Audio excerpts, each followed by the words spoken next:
নবীজি যখনই সুযোগ পাইতেন উম্মতের ব্যাপারে আল্লাহ তাআলার কাছে বলতেন। মেরাজে গেছেন, নিজের জন্য নিজের পরিবারের জন্য বলেন নাই, ওইখানে গিয়েও আমার আপনার নবী আমাদেরকে ভুলে যান নাই। এই নবীর উম্মতের প্রতি এমন দরদ, উম্মতের দ্বারা আঘাতপ্রাপ্ত হওয়ার পরেও তাদের ব্যাপারে তিনি বরদোয়া করেন নাই। তায়েফের ঘটনা এটা আমাদের সকলের জানা আছে। তায়েফের মানুষেরাও নবীজিকে পাথর দিয়ে এমন ভাবে আঘাত করেছে, নবীজিকে যেই পাথরগুলো দিয়ে আঘাত করেছে ওগুলো ছোট ছোট ছিল না, বড় বড় ছিল, ধারালো ছিল, চোখা ছিল। যখন ওই ধারালো পাথর, চোখা পাথর নবীজির গায়ে আঘাত করেছে, গায়ের মধ্যে ক্ষত হয়েছে, রক্ত বের হওয়া শুরু হয়ে গেছে। রক্ত বেয়ে বেয়ে পড়ে শরীরের পোশাক ভিজে গেছে। এবার গা বেয়ে বেয়ে, পা বেয়ে বেয়ে রক্ত জুতার মধ্যে ঢুকে ওই রক্ত শুকায়া জুতা নবীজির পায়ের সাথে আটকে গেছে। সারাদিন নবীজি দাওয়াত দিয়েছেন, এই ক্লান্ত দেহ নিয়ে, রক্তাক্ত দেহ নিয়ে নবীজি পড়ন্ত বিকালে আঙ্গুর বাগানের পাশে একটু বিশ্রাম নিচ্ছে। জিবরাইল আলাইহিস সালাতু ওয়াস সালাম হাজির, এসে বলে, ইয়া রাসূলুল্লাহ, এই কওম আপনার সাথে কেমন আচরণ করেছে আপনার মালিক সব জানে। আমার সাথে নতুন একজন ফেরেশতা এসেছে যে ইতিপূর্বে কখনো আসে নাই। নবীজি বলেন, ওই ফেরেশতা আমার কাছে আসলো, আমাকে সালাম দেওয়ার পরে বলে, ইয়া রাসূলুল্লাহ, এই কওম আপনার সাথে কেমন আচরণ করেছে আপনার মালিক সব জানেন, সব দেখেছেন। তিনি আমাকে আপনার আদেশ পালন করার জন্য পাঠিয়েছে। আপনি যদি আমাকে আদেশ দেন, আপনি যদি আমাকে নির্দেশ দেন, তাহলে দুই পাহাড় দিয়ে এদেরকে এমন ভাবে পিষে দেওয়া হবে, এদের কোনো অস্তিত্ব থাকবে না। এখানে যে একটা জনবসতি ছিল, জনপদ ছিল, একেবারে অস্তিত্বহীন হয়ে যাবে। আপনি যদি শুধু আদেশ দেন, দুই পাহাড় দিয়ে এদেরকে পিষে দেওয়া হবে। এই কথা বলবার পর নবীজি একটু আরাম করতেছিলেন, এবার নবীজি উঠে বসলেন। এই ফেরেশতার কথার জবাবে নবীজি কি বলেন? নবীজি বললেন, বাল আরজু আই ইয়াখরুজাল্লাহু মিন আসলাবিহিম মান ইয়াবুদুল্লাহ ওয়াহদাহু ওয়া লা ইউশরিকু বিহি শাইআ। মানুষ এসে আপনাদের ভাষা শিখে আপনাদের সাথে বলি, ওই ভাষার মধ্যে ওই মাধুর্যতা খুঁজে পাওয়া যাবে না যেমনি আপনাদের ভাষার ভিতরে যেই মাধুর্যতা পাওয়া যাবে। এটা স্বাভাবিক বিষয়। আমাদের অনেক পরিচিত জন আছে, হজরতের বয়ান না বুঝলেও শুনতে মজা লাগে, এর জন্য শুনে। অনেক সময় শুনে না মানুষ এরকম। এদেশের সব বাঙালি কি হিন্দি বুঝে? কথা বলে না, বুঝে হিন্দি? সবাই বুঝে না। ইংরেজি বুঝে না। এরপরেও দেখবেন একজন রিক্সাওয়ালা মানুষ যে সারা জীবনে লেখাপড়া করে নাই, কানের মধ্যে দুইটা ইয়ারফোন লাগায় দিছে আর এরকম এরকম করে, এরকম এরকম করে। দেখেন নাই আপনারা এরকম করে যে? এখন ওরা একজন জিজ্ঞাসা করে, কিরে পাগলের মতো লাফাস কেন? গান শুনতেছি, গান। এখন ও ক লিখতে কলম ভাঙে, ক লিখতে কলম ভাঙে, মানে নিজের নামই লিখতে পারে না। এখন আর একজনে কয়, কি শুনতেছস দেখি তো। এবার কানে দিয়ে দেখে ইংরেজি গান শুনতেছে। এটা তো নিঃসন্দেহে গোনার কাজ, কিন্তু আমি যেই জিনিসটা বুঝাইতে চাই যে দেখেন, এই গান শুনতেছে একটা গোনার কাজ, কি গাইতেছে, কি বলতেছে ও কিন্তু কিছুই বুঝে না, এরপরেও ওইটার দ্বারা সে প্রভাবিত হচ্ছে, ঠিক কিনা বলেন? সেজন্য কিছু বিষয় আছে, আমার অনেক পরিচিত জন আছে, ভাইয়ের ওয়াজ শুনে, এখন আমি যদি জিজ্ঞাসা করি যে কি ভাই কি কয় বুঝো, কয় বুঝি না কিন্তু ভাল লাগে শুনতে। বুঝি না কিন্তু শুনতে কি লাগে? ভালো লাগে। আর আপনারা তো শুনেন, বুঝেন, এই জন্য বেশি ভালোও লাগে, মজাও লাগে। দোয়া করি আল্লাহ তাআলা ভাইয়ের সুস্থতা, ইলম, জবান সব কিছুর মধ্যে বেশি বেশি বরকত দান করেন। সকলে বলি আমিন। আমি আপনাদের খেদমতে পবিত্র কোরআনুল কারীমের সূরা তাওবা থেকে একটা আয়াত তিলাওয়াত করেছি ও রাসূল আকরাম সাল্লাল্লাহু আলাইহি ওয়াসাল্লামের অগণিত হাদিস থেকে একটা হাদিস পাঠ করেছি। আল্লাহ তাআলার কাছে তৌফিক চাই, অল্প সময়ের মধ্যে আল্লাহ তাআলা কিছু কথা আমাকে আপনাদের খেদমতে বলার তৌফিক দেন, যে কথাগুলো আমাদের সবার দুনিয়া এবং আখিরাতের জন্য কল্যাণকর হয়। সকলে বলি আমিন। আল্লাহ সুবহানাহু ওয়া তাআলা এই দুনিয়াতে আমাদেরকে অজস্র অগণিত নিয়ামত দিয়েছে। নিয়ামত আল্লাহর দেওয়া নিয়ামত অগণিত। আল্লাহ তাআলা বলেন ওয়া ইন তাউদ্দু নি'মাতাল্লাহি লা তুহসুহা। আল্লাহ সুবহানাহু ওয়া তাআলা বলেন তোমরা যদি আল্লাহর নিয়ামত সমূহ গণনা করো হিসাব করতে পারবা না। অগণিত নিয়ামত আল্লাহ তাআলা আমাদেরকে দিয়েছেন। নিয়ামত অগণিত, এই জন্য কম দামি বিষয়টা এমন নয়, বরং আল্লাহ তাআলা হলেন আমাদের রব। আল্লাহ আমাদের কি বলেন তো? রব। রব মানে প্রতিপালক, যিনি প্রতিপালন করেন। রব শব্দের ব্যাখ্যায় বুজুর্গানে দিন বলেন রব হলেন ওই মহান সত্তা, বান্দার অপরিহার্য জিনিসগুলো অতি সহজে যিনি প্রদান করেন তিনি হলেন রব।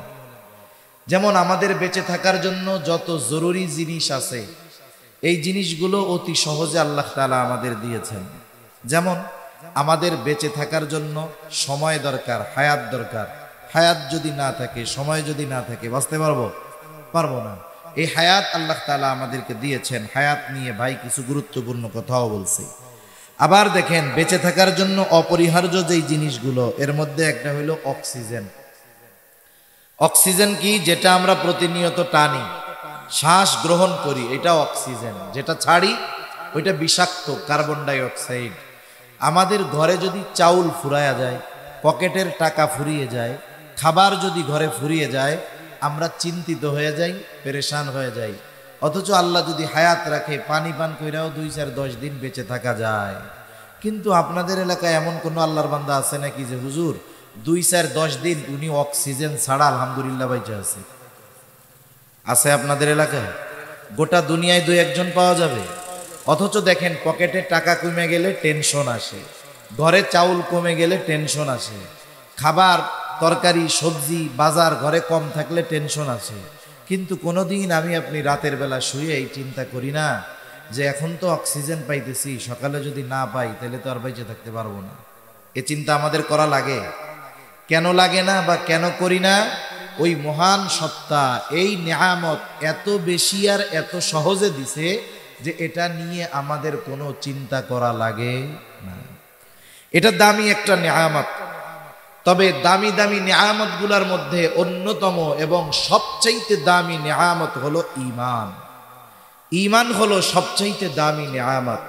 সাথে সাথে আল্লাহ তাআলা যে আমাদেরকে মুহাম্মাদুর রাসূলুল্লাহ সাল্লাল্লাহু আলাইহি ওয়াসাল্লামের উম্মত বানিয়েছে, এটা আল্লাহ তাআলার পক্ষ থেকে আমাদের প্রতি বিশেষ অনুগ্রহ আর নিয়ামত। সুবহানাল্লাহ বলেন। এজন্য আল্লাহ তাআলা মুহাম্মাদুর রাসূলুল্লাহ সাল্লাল্লাহু আলাইহি ওয়াসাল্লামকে মুমিনদের জন্য বিশেষ অনুগ্রহ হিসাবে অভিহিত করেছেন। আল্লাহ তাআলা বলেন লাকাদ মান্নাল্লাহু আলাল মুমিনিনা ইয বাআসা ফীহিম রাসূলাম মিন আনফুসিহিম। আল্লাহ তাআলা বলেন লাকাদ মান্নাল্লাহু আলাল মুমিনিন, মুমিনদের উপর আল্লাহ তাআলার বিশেষ অনুগ্রহ যে ইয বাআসা ফীহিম রাসূলাম মিন আনফুসিহিম, তিনি তাদের মধ্য থেকে তাদের জন্য একজন রাসূল প্রেরণ করেছেন। এইখানে অনেক লম্বা কথা বলার ছিল, কিন্তু আমি যেহেতু অন্য বিষয় নিয়ে কথা বলবো এজন্য এদিকে আর যাব না। আল্লাহ তাআলা বললেন মুমিনদের মধ্য থেকে মুমিনদের জন্য একজন রাসূল প্রেরণ করেছেন। এটা মুমিনদের জন্য বিশেষ অনুগ্রহ। আল্লাহ তাআলা যদিও নবীজিকে মুমিনদের জন্য বিশেষ অনুগ্রহ হিসাবে অভিহিত করেছেন, কিন্তু এই নবীর কারণে গোটা সৃষ্টি জগতের সব মানুষ, সব মাখলুক উপকৃত হয়েছে। এই জন্য আল্লাহ তাআলা আমার আপনার নবীজিকে রহমাতুল লিল আলামিন হিসাবে অভিহিত করেছেন। পবিত্র কোরআনুল কারীমের সর্বাধিক পাঠিত যেই সূরা, সেই সূরার নাম হলো সূরা ফাতিহা। এমন একটা সূরা যেই সূরা প্রত্যেক নামাজের প্রতি রাকাতে লাগে। ইমামের পেছনে যখন পড়ি ইমামের কেরাত, মুসল্লির কেরাত, একা যখন পড়ি নিজে পড়ি। সূরা ফাতিহা জামাতে পড়ি আর একাকি পড়ি, প্রত্যেক নামাজের প্রতি রাকাতে সূরাটা লাগে। এবং ওই সূরাটা সবচাইতে গুরুত্বপূর্ণ ইবাদত, ঈমানের পরে হলো নামাজ। ওই গুরুত্বপূর্ণ ইবাদতের প্রতি রাকাতে পড়াকে অপরিহার্য করে দেওয়া হয়েছে। এই সূরার শুরুতেই আমরা বলি আলহামদুলিল্লাহি রাব্বিল আলামিন, সকল প্রশংসা আল্লাহর জন্য। বলে কে? আল্লাহ। বলে রব্বুল আলামিন। আল্লাহ তাআলা হলেন জগৎ সমূহের রব, জগৎ সমূহের প্রতিপালক। আলম এক বচন, আলামিন বহু বচন। আলম এক বচন, আলামিন বহু বচন। তার মানে জগৎ একটা নয়, বরং অগণিত জগতে যিনি সৃষ্টি করলেন তিনি কে? মহাকাশ নিয়ে গবেষণা করে, বিশেষ করে যেই সংস্থাগুলো মহাকাশ নিয়ে গবেষণা করে, যে আকাশে কি কি আছে, অনুসন্ধান করে, তালাশ করে, এর মধ্যে সবচাইতে প্রসিদ্ধ যেটা সেটা হলো নাসা। আর আমাদের দেশে একটা আছে, এটার নাম হলো স্পারসো, মহাকাশ গবেষণা কেন্দ্র। কিন্তু আমাদের দেশ নাসার চাইতে অ্যাডভান্স। নাসা যেটা কল্পনাও করে নাই, আমাদের মহাকাশ গবেষণার কেন্দ্রে ওইটা অলরেডি চিন্তা ভাবনা করা হয়ে গেছে। আমরা অ্যাডভান্স আরো। কেন? আচ্ছা বলেন তো, আপনি যদি ডাক্তাররে ইঞ্জিনিয়ারিং এর দায়িত্ব দেন, ওই ডাক্তার কি ইঞ্জিনিয়ারিং বা ইঞ্জিনিয়ারের কাজ সে করতে পারবে? যত ভালো ডাক্তার হোক, সে কি ইঞ্জিনিয়ারের কাজ করতে পারবে? পারবে না।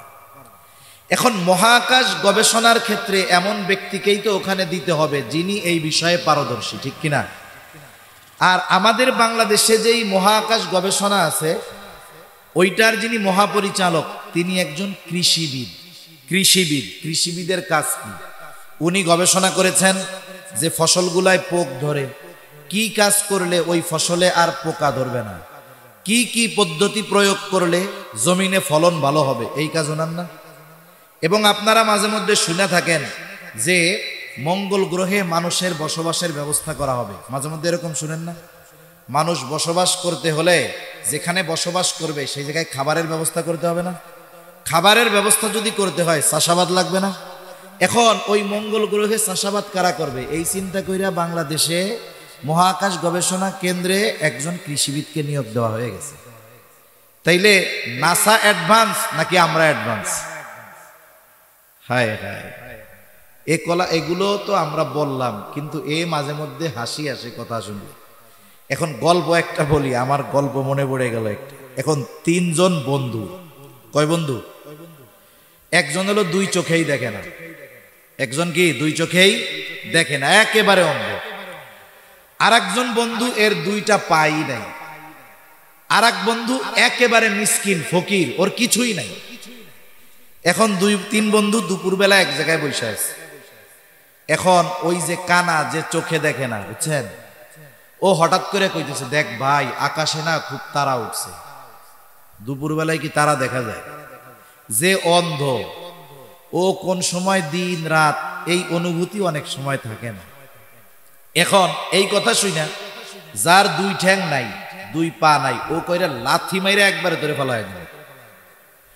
এখন এই খবর শুনা ওই আর এক বন্ধু যে মিসকিন, ও কয়, দোস্ত মার লাথি, যত টাকা লাগে আমি দিব।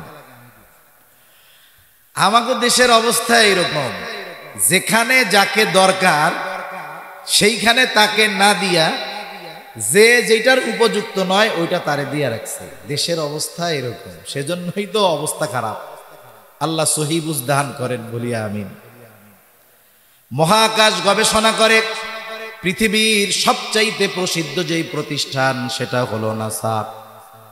মাঝে মধ্যে গবেষণা করে দেখেন, আমাদেরকে বলে যে পৃথিবী থেকে 1 কোটি আলোকবর্ষ মাইল দূরে একটা গ্রহের সন্ধান পাওয়া গেছে, একটা জগতের সন্ধান পাওয়া গেছে, এবং ওই জগতে প্রাণীর অস্তিত্ব থাকতে পারে। যখন পত্রিকায়, টেলিভিশনে, মোবাইলে ফলাও করে প্রচার করা হয়, তখন আমরা অবাক হয়ে যাই, হতভম্ব হয়ে যাই। আহারে, আরো মনে হয় জগৎ আছে। বিজ্ঞান বলার পরে আমরা হতবাক, হতভম্ব হই। কিন্তু আল্লাহ তাআলা 1500 বছর আগে এই দুনিয়ার মধ্যে আরবের একজন মানুষের কাছে এই খবর জানায় দিয়েছেন, ও বিশ্ববাসী শুনে নাও, এই জগৎ একটা নয়, আরো অগণিত জগৎ আমি আল্লাহ সৃষ্টি করে রেখেছি। আল্লাহ রাব্বুল আলামিন হলেন সেই জগৎ সমূহের রব, প্রতিপালক। আমার আপনার নবীর ব্যাপারে আল্লাহ তাআলা বলেন, ওয়ামা আরসালনাকা ইল্লা রাহমাতাল লিল আলামিন, আপনাকে আমি জগৎ সমূহের জন্য রহমত হিসাবে প্রেরণ করেছি। তাহলে জগৎ সমূহের রব প্রতিপালক হলেন আল্লাহ, আর জগৎ সমূহের জন্য রহমত হলেন মুহাম্মদুর রাসূলুল্লাহ। আল্লাহ তাআলা যেই জায়গার রব, আমার আপনার নবী সেই জায়গারই রহমত। সৃষ্টিকুলে একটা ইঞ্চি জায়গা বাকি নাই যে এই জায়গার রব আল্লাহ তাআলা নয়, এরকম কোন জায়গা গোটা সৃষ্টি জগতের কোন জায়গায় আছে? তাহলে সৃষ্টি জগতের একটা ইঞ্চি জায়গা বাকি নাই যেই জায়গার রহমত মুহাম্মাদুর রাসূলুল্লাহ সাল্লাল্লাহু আলাইহি ওয়াসাল্লাম নয়। সুবহানাল্লাহ। এই রহমাতুল লিল আলামিন হওয়ার কারণে কাফেররাও উপকৃত হয়। কিয়ামত পর্যন্ত যত কাফের আসবে এরাও উপকৃত হবে। নবীজির সময় যারা ছিল কাফের এরাও উপকৃত হয়েছে। বলে কেমনে? সহিহ মুসলিম থেকে শোনায় আপনাদের। আবু জেহেল একদিন নবীজিকে শোনায়া আল্লাহ তাআলার কাছে দোয়া করতেছে। আবু জেহেল আল্লাহর কাছে দোয়া করে। প্রথম প্রশ্ন হইল, আবু জেহেল তো কাফের, ও আল্লাহর কাছে দোয়া করে কেন? জবাব হলো, ওরা যদিও কাফের বলি, ওরা তো মুশরিক ছিল, মুশরিক, কিন্তু আল্লাহ তাআলার অস্তিত্বে তারা বিশ্বাসী ছিল। বাস্তবতা হলো, যদিও আল্লাহ তাআলার অস্তিত্বে বিশ্বাসী ছিল, কিন্তু এমন কিছু শিরিক করার কারণে তারা শিরিক করেছে, যার কারণে তাদের ওই বিশ্বাস নষ্ট হয়ে গেছে। ওই বিশ্বাসের কোনো মূল্য আর বাকি থাকে না। ওরা আল্লাহ অস্তিত্বে বিশ্বাসী ছিল, এটা আমার কথা না। আল্লাহ তাআলাই স্বয়ং কোরআনুল কারীমের মধ্যে বলছেন যে তারা আল্লাহর অস্তিত্বে বিশ্বাসী ছিল।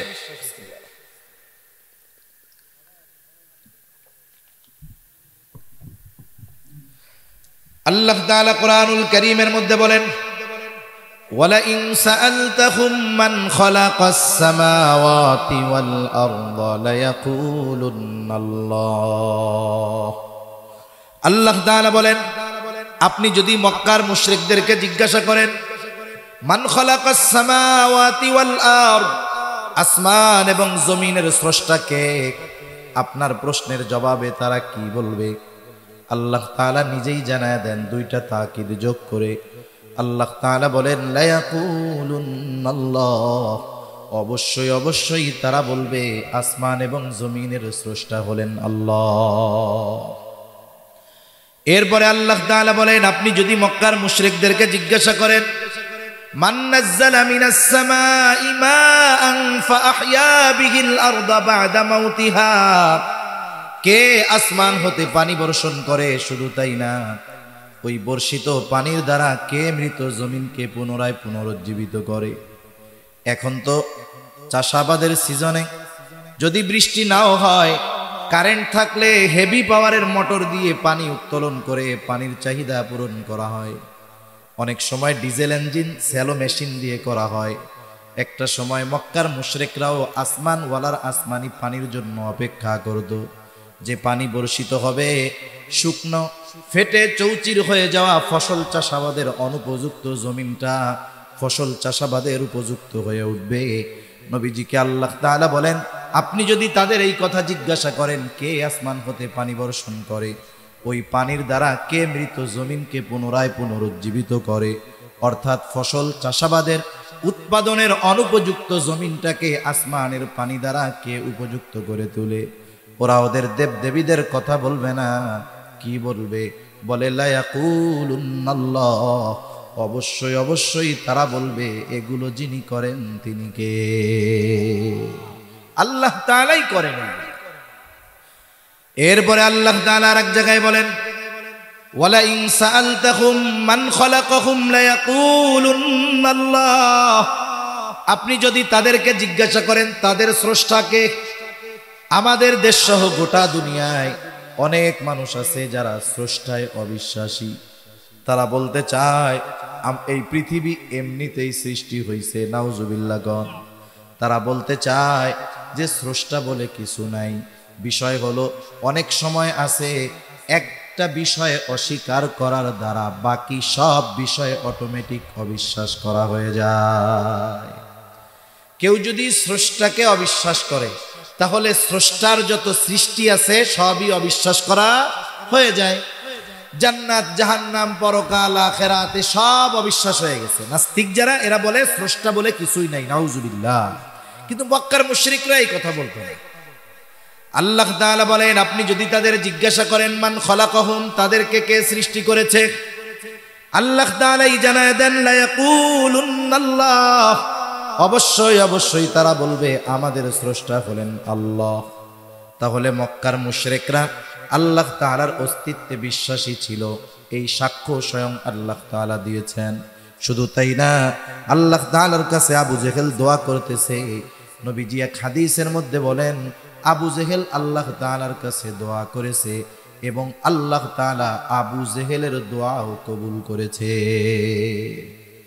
বদরের দিন সকালবেলা যুদ্ধ শুরুর প্রারম্ভে আবু জেহেল আল্লাহ তাআলার কাছে দোয়া করতেছে, বলে আল্লাহ, আজকের এই দিনে যারা হকের উপরে আছে, সত্যের উপরে আছে, আপনি তাদেরকে বিজয় দান করবেন। নবীজি বলেন আল্লাহ তাআলা আবু জেহেলের দোয়া কবুল করেছে। বদরের দিন যারা হকের উপরে ছিল, সত্যের উপরে ছিল, আল্লাহ তাআলা তাদেরকে বিজয় দান করেছে। এখন দ্বিতীয় বিষয় আসেন, দোয়াটা করতেছে কি, নবীজিকে শোনায়া শোনায়া আল্লাহ তাআলার কাছে দোয়া করে, বলে আল্লাহ, আপনি যদি সত্যই এই কোরআন নাজিল করে থাকেন তাহলে আমাদের উপরে পাথর বর্ষণ করেন অথবা যন্ত্রণাদায়ক শাস্তি দেন। দোয়াটা কি করছে দেখছেন? কি দোয়া করছে? যে আপনি যদি সত্যই মুহাম্মদ সাল্লাল্লাহু আলাইহি ওয়াসাল্লামের উপরে কোরআন নাজিল করে থাকেন তাহলে আমাদের উপরে পাথর বর্ষণ করেন, নইলে যন্ত্রণাদায়ক শাস্তি দেন। প্রথম বিষয় হইল, অনেক সময় আছে আমি যদি আল্লাহ তাআলার কাছে কিছু চাই, পাবলিকরে শুনাইয়া আমার এই চাওয়ার দরকার আছে, আমি গোপনে নিবৃতে আল্লাহর কাছে বলতে পারি। আবু জেহেলও গোপনে গোপনে বলতে পারতো, আল্লাহ, আপনি কোরআন শরীফটা মুহাম্মাদের উপরে নাজিল করলেন, সত্যই যদি আপনিই নাজিল করে থাকেন তাইলে আমারে পাথর মেরে শেষ করে দেন। এখন কথা হইল, এটা নবীজিকে শোনায় শোনায় বললো কেন?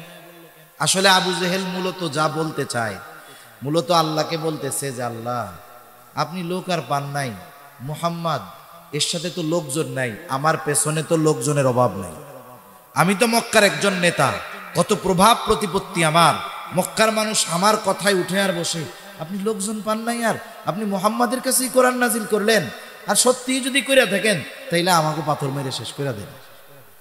এখন এটা নবীজিকে শোনায় কেন বলল? নবীজিকে শোনায় বলার কারণ হলো, ও বুঝাইতে চায় বা বলতে চায় যে আসলে কোরআন নাজিলের উপযুক্ত আমি, ভুল করে আল্লাহ তোমার কাছে নাজিল করে ফেলছে। নাউজুবিল্লাহ। কোন আমাদের দেশে এরকম অনেক মানুষ আছে, মানুষের সাথে মানুষের শত্রুতা হওয়ার জন্য এখন কোনো ক্ষতি কারো করা লাগে না। আপনার একটু উন্নতি হবে, আল্লাহ তাআলা আপনাকে একটু ভালাই দিবে, দেখবেন পাশের অনেক মানুষ হিংসার বশীভূত হয়ে আপনার শত্রু হয়ে গেছে। ঠিক কিনা কোন? এরকম অনেক আছে। অনেক মানুষ হিংসায় পড়া এমনও বলে যে অমুকের ছেলে, ও বাবা এত বড় হুজুর হয়ে গেছে, অমুকের ছেলে এত বড় চাকরি বাকরি পাইছে, ও আল্লাহ, এই খবর শোনার আগে আমি মরলাম না কেন? এরকম বলা লোক তো আলহামদুলিল্লাহ আপনাদের এদিকে নাই। হিংসায় বলে না, এগুলো কি খবর শুনলাম, এটা শোনার আগে আমি মরলাম না কেন, এরকম বলে না অনেক, আরেকজনের বালাই দেখে। এখন বলেন তো, ওই টাইমে যদি আজরাইল আইসা বলে যে আপনার তো মরতে মন চায়, তাহলে আমার লগে চলেন, তখন কি কইব? যে আসলে তো মরতে চাই নাই, এমনি এমনি কইছি আর কি। আসলে আবু জেহেলও শাস্তি আসুক চায় না, কিন্তু নবীজিকে তিরস্কার করে শোনায়া শোনায়া আল্লাহ তাআলার কাছে এই কথা বলতেছে। আচ্ছা, আপনার একজন খুব ভালো বন্ধু আছে, আপনি নরম ধরম মানুষ, শরীফ মানুষ, ভদ্র মানুষ, আপনার একজন একেবারে খাঁটি একজন বন্ধু আছে। এখন আপনারা দুইজন গেছেন এক জায়গায়, এক লোক আপনার বন্ধু যে খুব শরীফ মানুষ, ভদ্র মানুষ, তাকে বেশি কথা বলতেছে। আমাদের সমাজে অনেক মানুষ আলহামদুলিল্লাহ এরকম আছে, ওই রহমানের বান্দার গুণ তার মধ্যে আছে। ওয়াইদা খাতাবাহুমুল জাহিলুনা ক্বালু সালামা, জাহেলরা যখন তাদেরকে উদ্দেশ্য করে কিছু বলে তারা চুপ থাকে, বলে সালাম সালাম। এখন ওই আপনার বন্ধু যিনি ভদ্র, ওরে একজন বেশি কথা বলতেছে আর উনি চুপ করে বসে আছে, কিছু কয় না, মাথা নিচের দিক দিয়া চুপ করে আছে, কিছু বলে না। ওনার কষ্ট লাগতেছে কথাটায়, কিন্তু কিছু বলতেছে না। এরকম লোক কিছু আছে না? এখন পাশে আপনি বন্ধু, আপনার তো পাওয়ার অন্যরকম, আপনি তখন কি করবেন? বন্ধু কিছু বলে না ঠিক, বন্ধুকে যে বেশি কথা বলতেছে অন্যায়ভাবে বিনা কারণে, তার প্রতিবাদ করবেন না? কি বলবেন? এই মিয়া, এর সাথে এরকম আচরণ কোনো কেন? ভদ্র মানুষ পাইছো এই জন্য না? আমাকে মতো লোক হইলে এতক্ষণ ঠ্যাং ভেঙে হাতে ধরাই দিতাম, ঠিক কিনা বলে? নবীজি চুপ, কিন্তু আল্লাহ তাআলা তো আবু জেহেলের কথার জবাব পাঠায় দিয়েছে। আল্লাহ রাব্বুল আলামিন জবাব পাঠায় দিয়েছেন। কেমন যেন আল্লাহ তাআলা বলেন, ও আবু জেহেল, তোমরা যেটা করো, যা বলো, তাতে তো তোমরা শাস্তির উপযুক্ত, আযাবের উপযুক্ত। এখন কথা হইল, কেন তোমাদেরকে আযাব দেওয়া হয় না? আল্লাহ তাআলা নবীজিকে জানায় দেন, ওয়ামা কানাল্লাহু লিয়ুআযিবাহুম ওয়া আনতা ফীহিম। আপনি যতক্ষণ তাদের মাঝে আছেন, আমি ততক্ষণ তাদেরকে কোনো আযাব দিব না। এখন কথা হইল, নবীজিকে কষ্ট দেয়, নবী আছে, নবীর উপস্থিতিতে কেন তাদেরকে শাস্তি দেওয়া হবে না? প্রথম বিষয়, অতীতের ইতিহাসে যত নবীর উম্মতদেরকে শাস্তি দেওয়া হয়েছে, প্রথমত আমার আপনার নবীর আগে যত নবী দুনিয়ায় এসেছে, গোটা সৃষ্টি জগতের জন্য কেউ নবী হন নাই। প্রত্যেকটা নবীর নবুয়াতির একটা এরিয়া ছিল, এলাকা ছিল। কেউ ছিলেন এলাকা ভিত্তিক নবী, কেউ ছিলেন কোনো দেশের নবী। যখন কোনো উম্মত অবাধ্যতার চূড়ান্ত পর্যায়ে পৌঁছায়া যাইত, আল্লাহ তাআলা যদি আযাব দিতে চাইতেন, ওই এলাকার যেই নবী তাকে আগে সরায়া নিতেন, এরপরে আল্লাহ তাআলা ওই জায়গায় আযাব দিতেন। কারণ একজন নবীর উপস্থিতিতে ওই নবীর নবুয়াতির এরিয়ার ভিতরে আযাব আল্লাহ তাআলা দিবেন না, আগে তাদেরকে নিরাপদে সরায় নেবেন। এখন বলেন তো, আমার আপনার নবীজির নবুয়াতির পরিব্যাপ্তি কোনো এলাকাব্যাপী? আমার আপনার নবীজির নবুয়াতির পরিব্যাপ্তি গোটা সৃষ্টি জগৎ। সেজন্য কবি কত সুন্দর কথা বলে, রবুবিয়ত খুদা কি হ্যায় জাহাতা, নবুয়তি মুস্তাফা কি হ্যায় উহাতা। আল্লাহ তাআলার রবুবিয়তের বিস্তৃতি যত দূর, আমার আপনার নবীজির নবুয়াতির বিস্তৃতি তত দূর। আমার আপনার নবীজির নবুয়াতির বিস্তৃতি যত দূর, আমার আপনার নবীজি তত দূরের জন্যই রহমাতুল লিল আলামিন। সুবহানাল্লাহ বলেন, রহমত। এখন আল্লাহ তাআলা যে আযাব দিবে, গোটা সৃষ্টি জগতের একটা জায়গাও তো বাকি নাই যেই জায়গার রহমত নবী নয়। তাইলে নবীর উপস্থিতিতে আযাব দিতে হইলে আগে নবীকে সরায় নিতে হবে, নবুয়াতির এরিয়ার বাইরে নিতে হবে। এরকম কোন জায়গা সৃষ্টি জগতে আছে? এই জন্য নবীজি রহমাতুল লিল আলামিন জমিনের উপরে আছে। ওই জমিনের উপরে আল্লাহ তাআলা আযাব দিবেন কেমনে? এই জন্য কাফেররাও বাইচা গেছে। অনেক সময় দেখবেন আমার আপনার ঘরেও বা পরিচিত জন, ছোট ভাই অপরাধ করে, অপরাধ, ওই জায়গায় একজন সম্মানিত ব্যক্তি আছে, অপরাধ করতেছে, তাকে শাস্তি দেওয়ার জন্য আমি রাগ হচ্ছি, দাঁত কিটমিট করতেছি, কিন্তু ওই সম্মানিত ব্যক্তি উপস্থিত থাকার কারণে তাকে আমরা কিছু বলি না। এইবার যখন ওই সম্মানিত ব্যক্তি চইলা যায়, আমরা এবার ওকে বলি, তোর কপালটা ভালো রে, অমকে আসিল, নাইলে তো তোরে একবারে ঠ্যাংটা ভাঙিয়ে দিতাম, বলি না? তার মানে অনেক সময় সম্মানিত ব্যক্তির সম্মান রক্ষার্থে অনেককে আমরা শাস্তি থেকে বাঁচায়া দেই, শাস্তি দেই না। নবীজি রহমাতুল লিল আলামিন হওয়ার কারণে এই কাফেররা নগদ শাস্তি থেকে বেঁচে গেছে, কিয়ামত পর্যন্ত বাঁচতেছে, কিয়ামত পর্যন্ত ওরা বাঁচবে। এটা নবীজির দোয়ার বরকত, নবীজি রহমাতুল লিল আলামিন হওয়ার কারণে এই সুবিধা তারাও ভোগ করতেছে। তাহলে কাফেররা যেই নবীর দ্বারা উপকৃত হয়, হচ্ছে কিয়ামত পর্যন্ত হবে। সেই নবী তার উম্মতের ব্যাপারে কেমন ছিলেন? গোটা সৃষ্টি জগতের সব উম্মতের জন্য তার মায়া, বিশেষ করে মুমিনদের জন্য তো স্পেশাল মায়া। হাদিসের মধ্যে আসছে আব্দুল্লাহ ইবনে আমর ইবনুল আস রাদিয়াল্লাহু তাআলা আনহু থেকে, তিনি বলেন, মজলিসের মধ্যে অনেক সাহাবা একরাম বসা। নবীজি হঠাৎ করে কোরআন থেকে তিলাওয়াত করতেছেন। তিনি বলেন, আন্নান নবী সাল্লাল্লাহু আলাইহি ওয়াসাল্লাম তালা মা কাউলাল্লাহি আযজা ওয়া জাল্লা ফি ইব্রাহিম আলাইহিস সালাম। নবীজি সাল্লাল্লাহু আলাইহি ওয়াসাল্লাম তিলাওয়াত করলেন যা আল্লাহ তাআলা ইব্রাহিম আলাইহিস সালামের ব্যাপারে নাজিল করেছেন।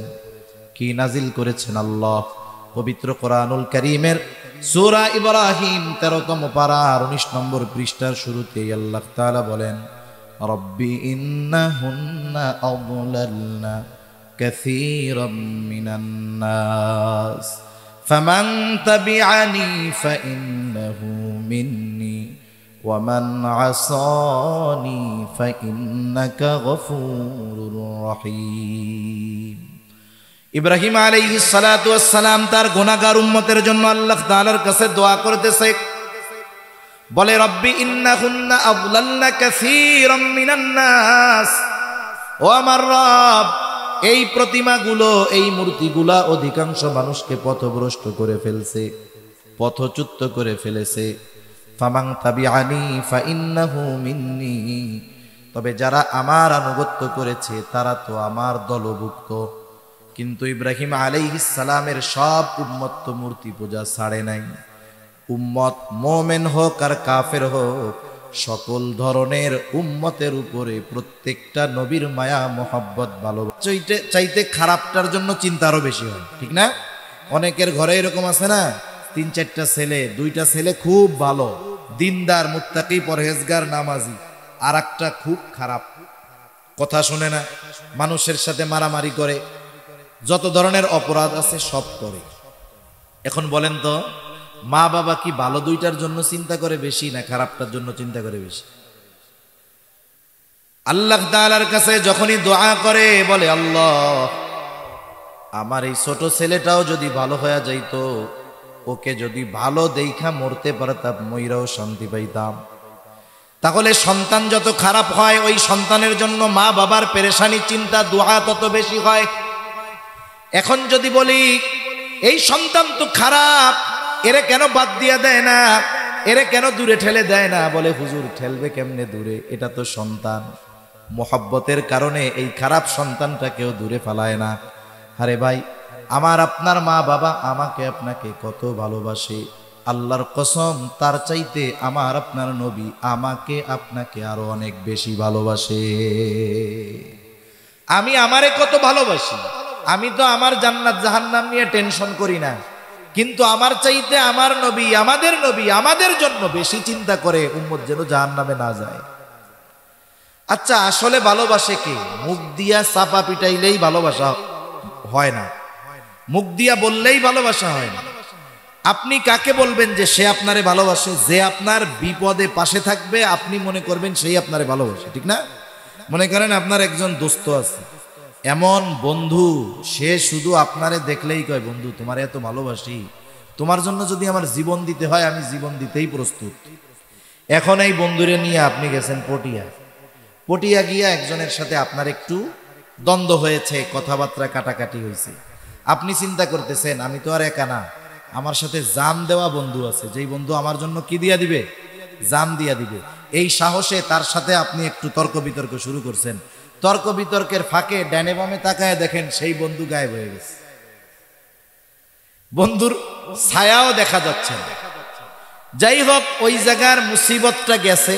এবার আপনি বাড়িতে আসছেন, সিএনজি থেকে রাস্তায় নামছেন, আর ওই যে বন্ধু দৌড় দিয়া গিয়ে গলা জড়ায় ধরে বলে দোস্ত তোমারে খুব ভালোবাসি, তোমার জন্য জীবন দিয়া দিব। এখন আপনি কি করবেন? বন্ধু হাতের কাছে কিছু না পাইলে স্যান্ডেল খুলে আগে ওরে পিটাবে যে তুমি আমার জন্য জীবন দিয়া দিবা না? মুসিবতে পড়ছি, বিপদে পড়ছি, বাহিরের লোক এসে সাহায্য করছে, আর সবার আগে তুমি আমার বিপদে বাঁচছো, ঠিক কিনা বলেন? তার মানে বিপদের সময় যে আমার কাছে নাই, বাস্তবে সে আমাকে আপনাকে ভালোবাসে না। আল্লাহর কসম করে বললে ভুল হবে না, এই দুনিয়ার মুসিবত, দুনিয়ার বিপদ, এটা কোনো মুসিবত নয়, এটা কোনো বিপদও নয়। চোখ দুটা যখন বন্ধ হয়ে যাবে, দুনিয়ার মুসিবত আর মুসিবত থাকবে না। আসল মুসিবত তো কিয়ামতের দিন, ওই মুসিবতের দিন দুনিয়ার কেউ আমার আপনার পাশে থাকবে না। কি হবে ওই দিনের অবস্থা? আল্লাহ তাআলা কোরআনুল কারীমের মধ্যে একটা চিত্র তুলে ধরে বলেন, ইয়াউমা ইয়াফিরুল মারউ মিন আখিহি ওয়া উম্মিহি ওয়া আবিহি ওয়া সাহিবাতিহি ওয়া বানিহি লিকুল্লি ইমরিইম মিনহুম ইয়াউমাইযিন শা'নুন ইউগনি। আল্লাহ তাআলা বলেন, কিয়ামতের দিন ভাই ভাইয়ের থেকে পলায়ন করবে। ওয়া উম্মিহি ওয়া আবিহি, পিতামাতার থেকে পলায়ন করবে। ওয়া সাহিবাতিহি ওয়া বানিহি, স্ত্রী সন্তানদের থেকে পলায়ন করবে। অথচ এই দুনিয়ায় একটা মানুষ মা বাবার চেহারা দেখলে অন্তর শীতল হয়ে যায়, সন্তানের বাবা ডাক শুনলে হৃদয়টা শীতল হয়ে যায়, স্ত্রী সন্তানের চেহারা দেখলে চক্ষু দুইটা শীতলতা লাভ করে।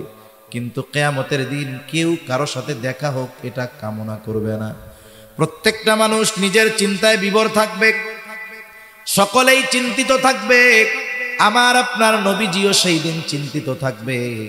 সবাই চিন্তিত থাকবে নিজের জন্য, আর নবীজি চিন্তিত থাকবেন তার উম্মতের নাজাতের জন্য।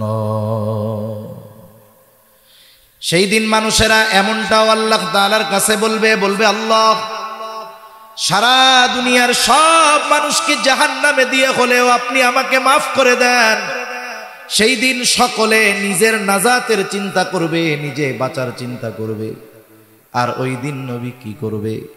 একবার নবীজি দৌড়ায়া চলে যাবেন হাউজে কাউসারের কাছে, না জানি তার কোনো উম্মত পানি পানে মাহরুম হয়ে যায়। আবার দৌড়ায়া চলে যাবেন পুল সিরাতের কাছে, না জানি কোনো উম্মত পুল পাড়ি দিতে ব্যর্থ হয়ে যায়। আবার দৌড়ায়া চলে যাবেন জাহান্নামের কাছে, না জানি কোনো উম্মতকে জাহান্নামে দিয়ে দেওয়া হয়। আবার একবার চলে যাবেন মিজানের কাছে, না জানি কোনো উম্মত ওজনে ধরা পড়ে যায়। আবার যখন সুপারিশ করার দরকার আল্লাহ তাআলার কাছে, সে বারবার উম্মতের জন্য সুপারিশ করতে থাকবে। সব নবী সবাই জান্নাত অভিমুখে রওনা হয়ে যাবে, জান্নাতের দোরগোড়ায় পৌঁছায়া যাবে, জান্নাতের দরওয়াজা বন্ধ। জিজ্ঞাসা করা হবে, কি ব্যাপার, জান্নাতের দরজা খোলো না কেন? জান্নাতের পাহারাদারেরা জবাব দিবে, যিনি আসলে খোলা হবে, তিনি আসেন নাই। কে সে? বলে মুহাম্মাদুর রাসূলুল্লাহ সাল্লাল্লাহু আলাইহি ওয়াসাল্লাম। কোথায় তিনি? হাসরের ময়দানে উম্মতের নাজাতের চিন্তায় চিন্তিত।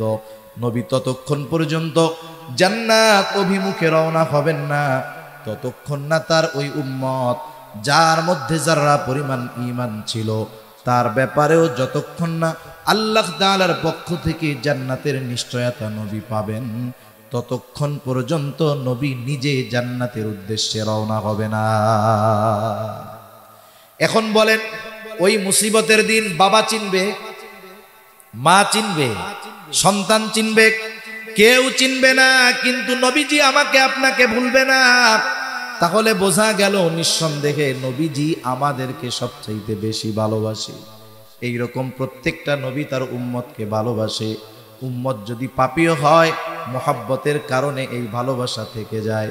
ইব্রাহিম আলাইহিস সালাম উম্মতের প্রতি ওই মুহাব্বতের দাবি নিয়ে আল্লাহ তাআলার কাছে বলতেছে, ওয়ামান আসানি ফাইন্নাকা গফুরুর রহিম। ইব্রাহিম আলাইহিস সালাম বলে, আর যে আমার আনুগত্য করে নাই সেও তো আমার উম্মত। ইব্রাহিম আলাইহিস সালাম মূলত এই কথা বলতে চায়, আপনি তো গফুর, আপনি তো রহিম, আপনি তো অতিশয় দয়ালু, পরম দয়ালু, আপনি তো ক্ষমাশীল। আপনি যদি চান আমার এই গুনাহগার বান্দাগুলারে, উম্মতগুলাকেও মাফ করে দিতে পারেন। সুবহানাল্লাহ। মূলত এই দোয়া করতেছে, কারণ একই কথা ব্যক্তি স্থান পরিবর্তনের কারণে বাক্যবিন্যাস, শব্দবিন্যাসের পরিবর্তন ঘটে কি ঘটে না? মনে করেন আমি যদি একজন ছোট মানুষকে এই কথা বলি, মসজিদে নামাজ পড়তেছে, ফ্যান চলতেছে, ছোট মানুষ যে আমার বয়সে ছোট, আমি বের হয়ে যাচ্ছি, ও ছাড়া মসজিদে আর কেউ নাই, ছোট মানুষ, ওরে আমি বললাম, এই শোনো, বের হওয়ার সময় তুমি ফ্যানটা বন্ধ করে বের হবা। উদ্দেশ্য কি? বের হওয়ার সময় কি বন্ধ করে বের হবে? ফ্যান বন্ধ করে। এখন ওই জায়গায় যদি ছোট না হয়ে আমার চেয়ে বড় হয়, মুরব্বী হয়, তারে যদি আমি বলি যে বের হওয়ার সময় ফ্যান বন্ধ করে বের হবা, একই কথা ছোটর বেলায় খাটবে, বড়র বেলায় কি এটা খাটবে? এটা বেয়াদবি হয়ে যাবে না? এখন মুরব্বীরে কেমনে বলবো? চাচা যদি হয়, চাচা বের হওয়ার সময় ফ্যানটা বন্ধ করে বের হইলে ভালো হয়। কথা বললাম এই, কিন্তু উদ্দেশ্য কি? যে ফ্যানটা বন্ধ করে দিয়েন। ইব্রাহিম আলাইহিস সালাতু ওয়াস সালাম সরাসরি বলতেছেন আল্লাহ মাফ করে দেন, কিন্তু যা বলতেছে তাতে কি বোঝা যায়? যে আল্লাহ আপনি তো গফুর, আপনি তো রহিম, যারা আমার আনুগত্য করে নাই তারা তো আমারও উম্মত, আমারই উম্মত, আল্লাহ আপনি মাফ করে দিয়েন। সুবহানাল্লাহ। ওয়াকালা ঈসা আলাইহিস সালাম ইন তুআযিবুহুম ফাইন্নাহুম ইবাদুক ওয়া ইন তাগফির লাহুম ফাইন্নাকা আনতাল আজিজুল হাকীম। ঈসা আলাইহিস সালাম আল্লাহ তাআলার কাছে উম্মতের জন্য দোয়া করছে। আল্লাহ তাআলা সেই দোয়ার খবর জানায় দেয়। ঈসা আলাইহিস সালাম বলে ইন তুআযিবুহুম ফাইন্নাহুম ইবাদুক, আপনি যদি তাদেরকে শাস্তি দেন তারা তো আপনারই বান্দা। ওয়া ইন তাগফির লাহুম ফাইন্নাকা আনতাল আজিজুল হাকীম, আর যদি আপনি তাদেরকে ক্ষমা কইরা দেন আপনি তো আজিজ, মহাপরাক্রমশালী, হাকিম, মহাপ্রজ্ঞাময়। এখানেও কেমন যেন ঈসা আলাইহিস সালাম বলে আল্লাহ রে আপনি তো মহাপ্রজ্ঞাময়, আপনি তো মহাপরাক্রমশালী, আপনি চাইলেই তো আপনার এই গুনাহগার বান্দা আমার এই উম্মত গুলাকে আপনি মাফ কইরা দিতে পারে। দুই নবী তার গুনাহগার উম্মতের ব্যাপারে দোয়া করছে কার কাছে? আল্লাহ তাআলার কাছে দোয়া করছে। ছোট বাচ্চারা দেখবেন, ওরে নিয়ে আপনি যাইতেছেন, হাঁটতেছেন রাস্তায়, কিছুই বলতেছে না, হঠাৎ করে দেখবে যে ওর মতো ছোট একটা পোলা ললিপপ খাইতেছে। ছোট বাচ্চা তো, যখন আর একজনকে খাইতে দেখছে এবার কি করবে? আব্বা, ও আব্বু, আব্বা রে কি আমার একটা ললিপপ কিনে দেন। এখন ওর কিন্তু একটু আগে মনে ছিল না, মনে পড়ছে কেন? আর একজন রে খাইতে দেখছে এই জন্য। নবীজি উম্মতের চিন্তা সব সময় করেন, কিন্তু যখন এই দুই নবীর দোয়া তিলাওয়াত করছেন তখন গুনাহগার উম্মতের প্রতি নবীজির অন্তরে মহব্বতের ঢেউ উঠে গেছে। সুবহানাল্লাহ। এবার নবীজি কি করলেন? বলে ফারাফা ইয়াদাইহি ওয়া ক্বালা আল্লাহুম্মা উম্মতি উম্মতি ওয়া বাকা। নবীজি দুই হাত উঁচু করে কান্না করতেছে, চোখ দিয়ে অজর জারায় পানি পড়ে, আর বলে আল্লাহুম্মা উম্মতি, আল্লাহ আমার উম্মত, আমার উম্মত। দুই হাত উঁচু করে কান্না করতেছে আর বলে আমার উম্মত, আমার উম্মত। আর কিছুই নবীজি বলেন না। বলেন তো, নবীজি কিছু বলুক আর না বলুক, দুনিয়ার মানুষ কিছু বুঝুক আর না বুঝুক, দুনিয়ার মানুষ জানুক আর না জানুক, কিন্তু নবীজি কি বলতে চায় যিনি জানেন তিনি কে? আল্লাহ তাআলা জিবরাইল আলাইহিস সালাতু ওয়াস সালামকে বলে, জিবরাইল যাও মুহাম্মাদের কান্নার কারণ জিজ্ঞাসা করো। জিবরাইল আলাইহিস সালাতু ওয়াস সালাম চলে আসছে, এসে জিজ্ঞাসা করে আপনার কান্নার কারণ কি? যদিও আল্লাহ তাআলা সব কিছু জানে, এরপরেও আপনার কাছ থেকে জানতে চায়। এখন কথা হইল, আল্লাহ তাআলা সব কিছুই যেহেতু জানে, আবার কেন নবীর কাছ থেকে জানতে চায়? একটা উদাহরণ দেই, তাইলে বুঝতে সহজ হবে। মনে করেন আমাদের দেশের মাদ্রাসাগুলো, আবাসিক যেই মাদ্রাসাগুলো, মক্তবে হেফজখানায় অনেক দূরের দূরের ছাত্র অনেক সময় লেখাপড়া করে কি করে না? মনে করেন আপনাদের মালিয়ারায় মাদ্রাসা, ওর বাড়ি মনে করেন পটিয়া, ও এইখানে হেফজখানায় পড়ে, মাদ্রাসায় পড়ে। ছোট বাচ্চা বৃহস্পতিবার বিকাল বেলায় আসরের পরে হুজুরের সামনে আইসা বসছে, বৈশাখ কান্না শুরু করছে, চোখ দিয়া পানি পড়তেছে। বলেন তো, কোন মাদ্রাসার ছোট বাচ্চা যদি বৃহস্পতিবার আসরের পরে হুজুরের সামনে আইসা বৈশাখ কান্নাকাটি করে, এখন বলেন তো এই ছোট বাচ্চার কান্নার কারণটা কি হইতে পারে? বাড়ি যাওয়ার জন্য কান্নাকাটি করতেছে। এখন বলেন তো, আপনারা আমরা যদি ছাত্রের কান্নার কারণ বুঝি, ওই ছাত্ররে যেই ওস্তাদ পড়ায় ওই ওস্তাদ ওর কান্নার কারণ জানে না? জানে। এখন ওস্তাদ জিজ্ঞাসা করে কি ব্যাপার, কান্না করো কেন? এখন ও আরো দুঃখে কান্নার গতি বাড়ায় দিছে। মনে মনে চিন্তা করে আমি যে কেন কাঁদতেছি, হুজুর বোঝার পরেও কেন জিজ্ঞাসা করে, এই দুঃখে এখন কান্নার গতি আরো বেড়ে গেছে। এখন আরো বেশি কান্না করতেছে। হুজুর বলে যতই কান্নাকাটি করো কোনো লাভ হবে না, কি জন্য কাঁদতেছো আগে এটা কও। এইবার ছোট বাচ্চা কান্না বিজড়িত কণ্ঠে বলে, হুজুর আমার আম্মুর জন্য আমার একটু কলিজার মধ্যে পড়তেছে, একটু দেখতে মন চায়, আমার ছোট ভাইয়াটারে দেখতে মন চায়, বোনটারে দেখতে মন চায়, আমি একটু বাসায় যাব। এইবার হুজুর একটা হাসি দিয়া বলে, ঠিক আছে যাও, আগামীকাল আসরের পরে মাগরিবের আগে মাদ্রাসায় চলে আসবা।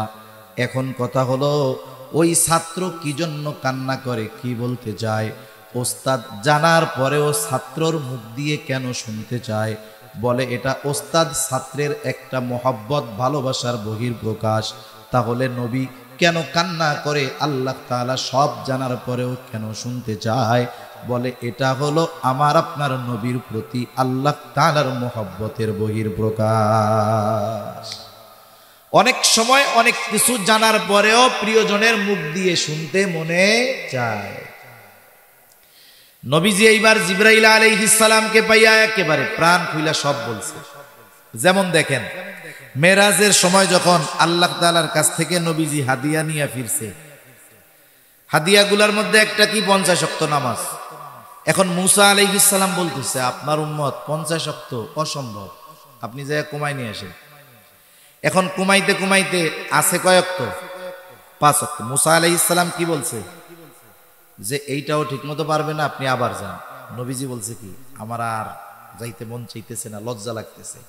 তার মানে বোঝা গেল কিছু কিছু সময় আছে আমরা জানি যে ওনার কাছে গেলে কাজ হবে, কিন্তু ওনার সম্মান ওনার মর্যাদার দিকে তাকিয়ে ওনার কাছে বলতে একটু ইতস্তত বোধ হয়। কিন্তু আমি এটাও জানি যে আমি কি বলতে চাই উনি সেটা জানে, ঠিক কিনা বলে? কথার কথা এটা আমি কেমনে বুঝি? মনে করেন এক যুবক বিবাহ করতে চায়, যুবক কি চায়? বিবাহ করতে চায়। এখন বাড়ি খালি বিয়ের ফজিলত শোনায়, বাপরেও শোনায়, মারেও শোনায়, বিয়ার ওয়াজ টোয়াজ শোনায়। মাঝে মধ্যে কয় চুল দাড়ি সব পাইকা গেল রে, কপালে মনে হয় নাই। এখন এইরকম 2-4 কথা শ্রবণ করবার পরে বাবা যদি অন্য রুম থেকে যদি শুনে, তাহলে বাপ বুঝতে পারবে না মূলত ছেলে বিয়ে করতে চাইতেছে। এখন বাপও বুঝে ছেলে বিবাহ করতে চায়। এখন এই ছেলে বাবার কাছে গিয়ে নিজের বিবাহের কথা বলতে লজ্জা পাবে কি পাবে না? ছেলেও বুঝে যে আমি যে বিয়ে করতে চাই, আব্বা বুঝতে পারছে, আব্বাও বুঝতেছে ছেলে বিবাহ করতে চায়। কিন্তু এরপরেও বাপ ছেলের মোহাব্বত ভালোবাসা সব ঠিক আছে, কিন্তু বাবার সম্মান অবস্থানের দিকে তাকায়া এই জানা কথাটাই দুইজনের সামনাসামনি আলোচনা করতে একটু ইতস্তবোধ লাগে। কিন্তু যদি ওই পোলার একটা দুলাভাই থাকে, কথা বুঝেন নাই? এখন ওই ছেলের বাবা দুলাভাইরে বলতেছে আর কি, শ্বশুরেও নারে বলতেছে যে তোমার শালার তো বাপ সাপ ভালো না, কি করতে চায় কি বলতে চায় তুমি একটু জিজ্ঞাসা করো তো। এখন আপনার কাছে আইসা বলতেছে যে কিরে তোমারে নাকি রোগে ধরছে, এখন কি রোগ ধরছে এবার আমারে কও। এখন বলেন তো দুলাভাইয়ের কাছে শালা প্রাণ খুইলা সব কথা বলতে পারবে কি পারবে না? কেন? বলে সম্পর্ক আছে এই জন্য। যতই দুলাভাইয়ের সাথে সম্পর্ক থাক, দুলাভাইয়ের চাইতে কি বাপ মোহাব্বত বেশি করে না কম করে? নিঃসন্দেহে বেশি করে। আল্লাহ তাআলা জিবরাইল আলাইহিস সালামকে পাঠাইছে, জিবরাইল আলাইহিস সালামের কাছে কি বলবে নবী এটা আল্লাহ তাআলা জানে, নবীও জানে, আমি যা বলবো আল্লাহ তাআলা সব জানে। কিন্তু জিবরাইলের সাথে তো নবীজির এমন একটা সম্পর্ক যে কথাটা অন্তর থেকে মন খুইলা প্রাণ খুইলা সব এনার কাছে বলা যাবে। সব কথা জিবরাইল আলাইহিস সালামের কাছে বলছে। জিবরাইল আলাইহিস সালাতু ওয়াস সালাম আল্লাহ তাআলার কাছে গিয়ে বলে, আল্লাহ আপনার হাবিবের কান্নার কারণ হইল তার উম্মতের চিন্তায় তিনি কান্না করেন। আল্লাহ তাআলা সব কথার জবাব এক কথা দিয়ে জানায় দিলেন যে যাও মুহাম্মদকে গিয়ে জানায় দাও আমি অচিরেই তাকে তার উম্মতের ব্যাপারে সন্তুষ্ট করব, আমি তাকে তার উম্মতের ব্যাপারে অসন্তুষ্ট করব না। সেই জন্য নবীজি যখনই সুযোগ পাইতেন উম্মতের ব্যাপারে আল্লাহ তাআলার কাছে বলতেন। মেরাজে গেছেন, নিজের জন্য নিজের পরিবারের জন্য বলেন নাই, ওইখানে গিয়েও আমার আপনার নবী আমাদেরকে ভুলে যান নাই। এই নবীর উম্মতের প্রতি এমন দরদ, উম্মতের দ্বারা আঘাতপ্রাপ্ত হওয়ার পরেও তাদের ব্যাপারে তিনি বরদোয়া করেন নাই। তায়েফের ঘটনা এটা আমাদের সকলের জানা আছে। তায়েফের মানুষেরাও নবীজিকে পাথর দিয়ে এমন ভাবে আঘাত করেছে, নবীজিকে যেই পাথরগুলো দিয়ে আঘাত করেছে ওগুলো ছোট ছোট ছিল না, বড় বড় ছিল, ধারালো ছিল, চোখা ছিল। যখন ওই ধারালো পাথর, চোখা পাথর নবীজির গায়ে আঘাত করেছে, গায়ের মধ্যে ক্ষত হয়েছে, রক্ত বের হওয়া শুরু হয়ে গেছে। রক্ত বেয়ে বেয়ে পড়ে শরীরের পোশাক ভিজে গেছে। এবার গা বেয়ে বেয়ে, পা বেয়ে বেয়ে রক্ত জুতার মধ্যে ঢুকে ওই রক্ত শুকায়া জুতা নবীজির পায়ের সাথে আটকে গেছে। সারাদিন নবীজি দাওয়াত দিয়েছেন, এই ক্লান্ত দেহ নিয়ে, রক্তাক্ত দেহ নিয়ে নবীজি পড়ন্ত বিকালে আঙ্গুর বাগানের পাশে একটু বিশ্রাম নিচ্ছে। জিবরাইল আলাইহিস সালাতু ওয়াস সালাম হাজির, এসে বলে, ইয়া রাসূলুল্লাহ, এই কওম আপনার সাথে কেমন আচরণ করেছে আপনার মালিক সব জানে। আমার সাথে নতুন একজন ফেরেশতা এসেছে যে ইতিপূর্বে কখনো আসে নাই। নবীজি বলেন, ওই ফেরেশতা আমার কাছে আসলো, আমাকে সালাম দেওয়ার পরে বলে, ইয়া রাসূলুল্লাহ, এই কওম আপনার সাথে কেমন আচরণ করেছে আপনার মালিক সব জানেন, সব দেখেছেন। তিনি আমাকে আপনার আদেশ পালন করার জন্য পাঠিয়েছে।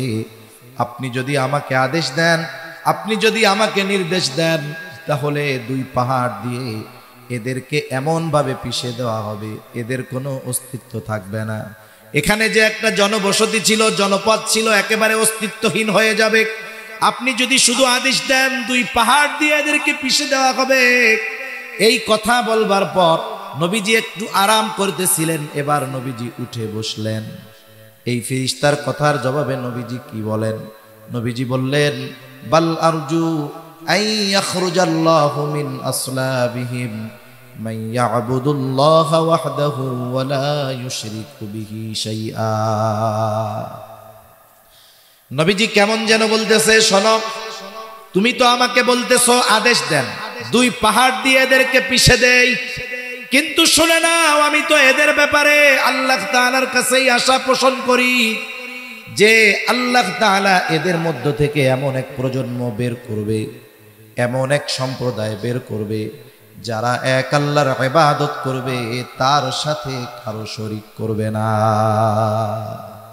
আমি তো এদের থেকে এইটা আশা করতেছি, এরাই মানানে নাই ঠিক আছে, কিন্তু এদের মধ্য থেকে আল্লাহ তাআলা হয়তো এমন মানুষ বের করবে যারা আল্লাহর ইবাদত করবে, আল্লাহর সাথে কারো শরীক করবে না।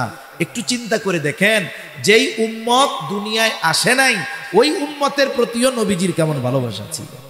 নবীজি তার কথার দ্বারা কিয়ামত পর্যন্ত যত মুমিন উম্মত আসবে সকলের প্রতি ভালোবাসার বার্তা নবীজি দিয়ে গেছেন। নবীজি পথ চলতেছেন, সাথে অনেক সাহাবায়ে কেরাম। হঠাৎ করে নবীজি বলেন, আমার ভাইদেরকে দেখতে মন চায়। উপস্থিত সাহাবারা বলতেছে, ইয়া রাসূলুল্লাহ, আমরা কি আপনার ভাই নই? নবীজি বলেন, না, তোমরা হইলে আমার সাথী। তাহলে আপনার ভাই কারা? বলে, আমার পরে আমাকে না দেখে যারা আমার উপরে ঈমান আনবে তারা হলো আমার ভাই। এইবার চিন্তা করে দেখেন যে আল্লাহর নবী ভালোবাসার বার্তা আমাদেরকে জানায় দিয়ে গেছে। এখন বিষয়টা হলো এইরকম, একটা হাদিস বলতে গেলে লম্বা সময় কথা বলা যাবে, কিন্তু কিছু বিষয় এইরকম আছে, একটা বিষয় হাজার মানুষের বলার চাইতে অনেক সময় একজন ব্যক্তির বলাটা বেশি গ্রহণযোগ্য হয় না? এরকম মনে করেন আগের আমলে, অনেক আগে যখন প্লেন সচরাচর এরকম ছিল না, অনেক সময় মানুষের মোবাইল ছিল না, দেখা যাইতো না, কথা বলতো না। অনেকে শুনতাম বিদেশে গেছে, বিয়া কইরা আসছিল, বিদেশে গেছিল, যখন বিদেশ থেকে একবার আসছে, যখন আসছে সে ছিল অবিবাহিত, বিয়া কইরা বিদেশ গেছে, বিদেশ থেকে যখন আসছে হলো দাদা হইয়া। কথা বুঝেন নাই? মানে একবারে 15-20 বছর থেকে আসছে। ওই জামানায় ছবি তোলার পাঠানোর মোবাইল কিছুই ছিল না। এক চিঠি পাঠাইতো 6 মাস পরে, 1 বছর পরে, 12 বছর পরে বোঝাইতো। ঠিক কিনা বলেন? এই যে কয়েকদিন আগে, কয়েক মাস আগে মনে হয় দেখলাম এক লোক নাকি অনেক আগে সে এক জায়গায় চাকরির জন্য ইন্টারভিউ দিছে, আল্লাহর বান্দার চাকরিও হয়ে গেছে। এখন তার চাকরির যেই লেটার এটাও তারে পাঠায়া দিছে, কিন্তু দুর্ভাগ্যবশত ওইটা পোস্ট অফিস থেকে তার বাড়িতে আর আসে নাই, আসছে গিয়ে 40 বছর পরে। বাংলাদেশের মধ্যেই কয় বছর পরে আসছে। চাকরি ঠিকই হয়েছিল, চিঠি ঠিকই পাঠাইছিল, কিন্তু আসতে লাগছে কত বছর? 40 বছর। এখন আগেও এরকম অনেক সময় ছিল। তা ওই লোক মনে করেন বিদেশ থেকে আসছে, এখন এসে বিবাহ শাদী কইরা 6 মাস থেকে আবার চলে গেছে, একটানা 18 বছর। ইতিমধ্যে আল্লাহ তাআলা তাকে একটা সন্তানও দান করছে। এখন সন্তান 18-19 বছরের যুবক, উনিও ফোন মোবাইল নাই তো, উনি চিন্তা করছে হঠাৎ করে বাড়ি গিয়ে আমি সবাইরে অবাক বানায় দিব। উনি এবার আসছে, বাড়িতে আসতে আসতে অনেক রাত, বাড়ি আইসা গভীর রাত দরজা টোকা দিছে। এখন বাড়িতে যদি একটা যুবক ছেলে থাকে, গভীর রাত্রে কি মহিলারা দরজা খুলতে যাবে নাকি? এখন ওই যুবক, তাগড়া যুবক, দরজা খুলতে গেছে। এখন দরজা খুলে দেখে একটা অপরিচিত মানুষ, ফোনেও দেখে নাই, ছবিও দেখে নাই। বাপরে কি চিনবে নাকি? চিনবে না তো। এখন দেখাই বলতেছে আপনি কে? এখন বাপও চিন্তা করছে একটু মজা করি, পোলা তো আমার, বুঝতেই পারতেছি। বলে তুমি আমারে চিনবা না, তোমারে আমার মা চিনবে। এখন বলেন তো এইরকম কথা যদি বলে, ওই ছেলে চিন্তা করবে এই আমার মা যাদেরকে চিনে আমিও তো সবাই চিনি, তুই কেডা? এইবার দেখা যাবে বাঁশ একটা নিয়ে মাথায় বাড়ি মেরে ফাটাইয়া দিতে যাচ্ছে। ইতিমধ্যে মা আওয়াজ শুনে দৌড় দিয়ে চলে আসছে, কি হয়েছে রে, কি হয়েছে? এখন আয়শা দেখে যে ছেলে লাঠি নিয়ে কারে জানি মাথা ফাটাই দিবে, বাইরে কে? এখন তাকায় দেখে তার স্বামী। সাথে সাথে বলতেছে বাবা তুমি কি ওনারে চিনো না? এই যেই তো তোমার আব্বা। এখন বলেন তো একটু আগে যেই ছেলেটা ওনার মাথা ফাটায় দেওয়ার জন্য লাঠি একটা নিয়ে আসছে, মা যখন বলছে যে এই যেই তোমার আব্বা, তখন মেজাজ গরম না ঠান্ডা? এবার বলতেছে আমি তোমাদেরকে একটু সারপ্রাইজ দেওয়ার জন্য এরকম করছি। এখন ছেলেটা কাকুতি মিনতি করবে না, আব্বা আপনাদের চিনতে পারি নাই, ভুল হয়ে গেছে, আমারে মাফ করে দেন, বেয়াদবি নিয়েন না। তার মানে মা যখন বলছে, অপরিচিত একজন মানুষ যাকে সে জীবনেও দেখে নাই, অথচ তার বাবা, মা যখন সাক্ষ্য দিছে সাথে সাথে এটা বিশ্বাস করে নিছে। নবীজি আমাদের ভালোবাসেন, হাদিসের পাতায় পাতায় পাওয়া যাবে, অনেক হাদিস বলা যাবে নবীজি আমাদের প্রতি কেমন ভালোবাসা নবীজির। এখন আসেন সব কিছু বাদ দেন, নবীজি যে আমাদের ভালোবাসে, এই ভালোবাসার সাক্ষ্য স্বয়ং যিনি দিয়েছেন তিনি কে? একটু হৃদয়ের কান দিয়া শুনলে, একটু খেয়াল দিয়া শুনলে ভালোবাসার গভীরতাও বুঝতে পারবেন। আসলে নবীজি আমাদের কত ভালোবাসে এটা আমরা পরিমাপ করতে পারবো না। আল্লাহ তাআলা সেই ভালোবাসার কথাই সূরা তাওবার এই আয়াতের মধ্যে বলেন। আল্লাহ তাআলা বলেন লাকাদ জাআকুম রাসূলুম মিন আনফুসিকুম আজিজুন আলাইহি মা আনিতুম হারিসুন আলাইকুম বিল মুমিনিনা রাউফুর রহিম। আল্লাহ তাআলা বলেন লাকাদ জাআকুম রাসূলুম মিন আনফুসিকুম, তোমাদের মধ্য থেকে তোমাদের জন্য এমন একজন রাসূলের আগমন ঘটেছে। কেমন সেই রাসূল? আল্লাহ বলতেছেন, এক নাম্বার আল্লাহ তাআলা বলেন আজিজুন আলাইহি মা আনিতুম, তোমাদের জন্য যেটা কষ্টের সেটা তারও জন্য কষ্টের। নবী হলেন সমব্যথী, আজিজ। অনেক সময় বলে না ও আমার আজিজ, মানে সম্পর্কটা এরকম, বন্ধুত্বটা এরকম যে বন্ধুর যদি কষ্ট হয় আর এক বন্ধুও সেই কষ্টটা অনুভব করে। এখন কথা হইতে পারে কষ্ট আমাদের নবী এটা অনুভব করে কেন? আরেকটা উদাহরণ দেই, বুঝতে সহজ হবে। আপনাদের যদি কারো ছোট বাচ্চা থাকে তারা এই বিষয়টা আরো বেশি বুঝবেন। একটা বাচ্চা যখন একেবারে দুগ্ধপোষ্য, 1 মাস 2 মাস 3 মাস বয়স, বাচ্চার প্রতি মায়া মোহাব্বত ভালোবাসা থাকে কি থাকে না? কিন্তু ওই বাচ্চার যখন 9 মাস 10 মাস 1 বছর বয়স, আব্বু আব্বু ডাকে, বলেন তো 3 মাসের বাচ্চার চাইতে আব্বু ডাকা বাচ্চার প্রতি মহব্বত বেশি না কম? এইবার যখন বাচ্চাটা আর একটু বড় হয়, 1.5-2 বছর বয়স, মহব্বত আরো বাড়ে। কারণ ওই ছোট বাচ্চা তখন একটা কথা বলার আগে 10 বার আব্বু ডাকে। এই ডাকটা মা মা, আম্মু আম্মু, আব্বু আব্বু, এই ডাকটা মা বাবার সন্তানের প্রতি গভীর ভালোবাসার সৃষ্টি করে। গভীর রাত, ছোট বাচ্চা 2 বছর বয়স, হঠাৎ করে প্রচন্ড জ্বর, থার্মোমিটার দিয়া মাপ দিয়া দেখলেন 106 ডিগ্রি হয়ে গেছে। গভীর রাত, ডাক্তারের দোকান খোলা নাই, আপনার ডাক্তার বা হসপিটালের কাছে যাওয়ার কোনো উপায়ও নাই, সুযোগও নাই। গভীর রাত, অপেক্ষা করতে হবে সকালবেলায়, এরপরে বাচ্চারে নিয়ে ডাক্তারের কাছে যাবেন। ওই বাচ্চার জ্বরের তীব্রতা এতটা বেশি, অসুস্থতার মাত্রা এতটা বেশি, অনেক সময় আমাদেরও হয়। প্রচন্ড জ্বরাক্রান্ত যখন হয়, এই কষ্টের আওয়াজ মুখ দিয়ে বের হয়, আহ আহ, হয় না এরকম?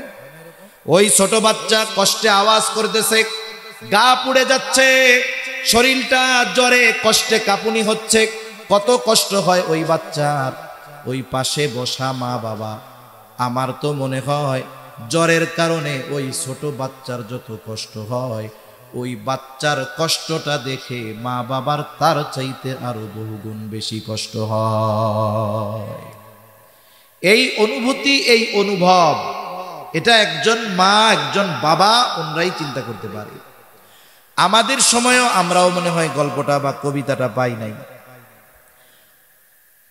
সম্রাট জহিরুদ্দিন বাবর মোগল উপমহাদেশে ওয়ালা হুজুরদের ওনাদের পছন্দ হয় না, জানেন আপনারা এটা? ওনাদের পছন্দ হয় না আফগানিস্তানের শাসকদের। এখন এই সুলতান জহিরুদ্দিন বাবর, সম্রাট জহিরুদ্দিন বাবর একজন বুজুর্গ মানুষ ছিলেন। হুমায়ুন অসুস্থ হয়ে গেছে, ছোট বাচ্চা না, তখন হুমায়ুন অনেক বড়। বাবার সন্তানের প্রতি কেমন মোহাব্বত, মায়া। এই জহিরুদ্দিন বাবর সন্তানের অসুস্থতা, বিভিন্ন জায়গা থেকে হেকিম, ডাক্তার, কবিরাজ, ওই জামানায় যেই চিকিৎসার ব্যবস্থা সব করাইছে, সবাই ব্যর্থ। সবার এক জবাব, এই রোগের কোনো ওষুধ নাই, চিকিৎসা নাই, এই রোগের কোনো চিকিৎসক নাই। তবে মহান চিকিৎসক আল্লাহ তাআলা চাইলে এই দুরারোগ্য ব্যাধি থেকে বাঁচা সম্ভব। জহিরুদ্দিন বাবর বুঝতে পারলেন দুনিয়ার কোনো চিকিৎসায় আমার সন্তান ভালো হবে না। সন্তানের মোহব্বত, জহিরুদ্দিন বাবর আল্লাহ তাআলার কাছে দোয়া করা শুরু করছে, আল্লাহ আপনি আমার সন্তানের অসুস্থতা আমাকে দেন, আমার হায়াতটা তাকে দিয়ে দেন। সব কিছু তাকদীরের মুআমালাত। ইতিহাস বলে কি হলো, ধীরে ধীরে হুমায়ুন সুস্থ হয়ে উঠল, বাবরও শয্যাশায়ী হয়ে গেল, শয্যায় শুয়ে পড়ছে, এখন অসুস্থ হয়ে গেছে। কিন্তু জহিরুদ্দিন বাবর সন্তানের সুস্থতায় এতটা আনন্দিত হয়েছে, সে তার অসুস্থতায় কোনো কষ্ট সে অনুভব করে না। সেই জন্য সন্তানের কষ্ট মা বাবা অনুভব করে কেন? বলে মোহাব্বতের কারণে, ভালোবাসার কারণে। এখন নবী তো আমাদেরকে মা বাবার চাইতে বেশি ভালোবাসে, এই জন্য উম্মতের কষ্ট হবে, এটা নবীর জন্য কষ্টকর। এই জন্য আল্লাহ তাআলা বলেন, আজিজুন আলাইহি মা আনিতুম, তোমাদের জন্য যেটা কষ্টের সেটা তার জন্য কষ্টের। কেন? বলে তিনি হলেন আজিজ, সমব্যথী। 2 নম্বর হারিসুন আলাইকুম, তিনি হলেন তোমাদের জন্য কল্যাণকামী। নবীজি উম্মতের জন্য কি কল্যাণ, কোথায় কল্যাণ, সব সময় কল্যাণকর বিষয়গুলাই নবীজি করতেন। যেমন এক হাদিসের মধ্যে আসছে, নবীজি বলেন আল্লাহ তাআলা প্রত্যেকটা উম্মত নবীকে তার উম্মতের জন্য বিশেষ একটা দোয়া করার সুযোগ দিয়েছে। সব নবী তার উম্মতের ব্যাপারে এই দোয়া দুনিয়ায় করে ফেলছে। নবীজি বলেন আমি এই দোয়াটাকে সংরক্ষণ করে রাখছি, কিয়ামতের দিন আমার উম্মতের জন্য এই দোয়াটা আমি আল্লাহ তাআলার কাছে সুপারিশ হিসাবে করব। কারণ ওই দিন এই দোয়াটা আমার উম্মতের জন্য বেশি কল্যাণকর হবে। এজন্য উম্মতের কল্যাণের কথা চিন্তা করে নবীজি এই দোয়াকে সংরক্ষণ করে রাখছেন। এরপরে আল্লাহ তাআলা বলেন বিল মুমিনিনা রাউফুর রহিম, যেহেতু নবী মুমিনের জন্য বিশেষ অনুগ্রহ, এই জন্য মুমিনের প্রতি নবীজির ভালোবাসাও একটু স্পেশাল। ওই যে শুরুতে বলছিলাম, আল্লাহ তাআলা বলেছেন লাকাদ মান্নাল্লাহু আলাল মুমিনিন, মুমিনদের উপরে আল্লাহ তাআলার বিশেষ অনুগ্রহ যে ইদবাআসা ফীহিম রাসূলাম মিন আনফুসিহিম, যে তিনি তাদের মধ্য থেকে তাদের জন্য একজন রাসূল প্রেরণ করেছেন। কেন মুমিনদের জন্য বিশেষ অনুগ্রহ? কারণ মুমিনদের প্রতি নবীজির ভালোবাসাটা আর একটু স্পেশাল। মনে করেন আপনার বাড়িতে আপনার এক আত্মীয় আসছে, আত্মীয়র সাথে ছোট একটা বাচ্চা আসছে, ওই রকম একটা বাচ্চা আপনারও আছে। আত্মীয়র বাচ্চা আর আপনার বাচ্চা কি সমান বয়সী। এখন আপনার ছেলের একটা খেলনা আছে, ওই খেলনা নিয়ে আত্মীয়র ছেলেটাও খেলাধুলা করতেছে। এখন আপনার ছেলে দিতে চায় না। এখন দুইজনের মধ্যে একটু মারামারি হয়েছে। আপনার ছোট বাচ্চাটা আপনার আত্মীয়র বাচ্চারে কি করছে, একটু মায়ের দিছে। এখন বলেন তো আপনি কি করবেন? আপনার বাচ্চারে শাসন করবেন কি করবেন না? মায়ের দিছেন না বাচ্চারে? মায়ের দিছেন ঠিক, এর দ্বারা কি এই উদ্দেশ্য নাকি যে আত্মীয়র ওই ছেলের চাইতে আপনি আপনার ছেলেকে কম ভালোবাসেন? বিষয়টা কি এই? শাস্তি দিছেন ঠিক, ভালোবাসায় কোনো কমতি নাই। রাসূল আকরাম সাল্লাল্লাহু আলাইহি ওয়াসাল্লাম, সবাই উম্মত, সবার প্রতি ভালোবাসা আছে, কিন্তু যেই উম্মত মুমিন তার প্রতি নবীজির ভালোবাসা স্পেশাল। সুবহানাল্লাহ।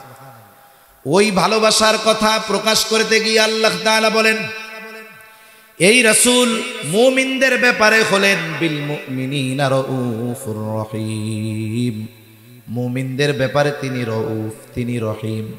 আল্লাহ তাআলার অনেকগুলো গুণবাচক নাম আছে, এই নামগুলোর মধ্যে অন্যতম দুইটি নাম হলো রউফুর রহিম।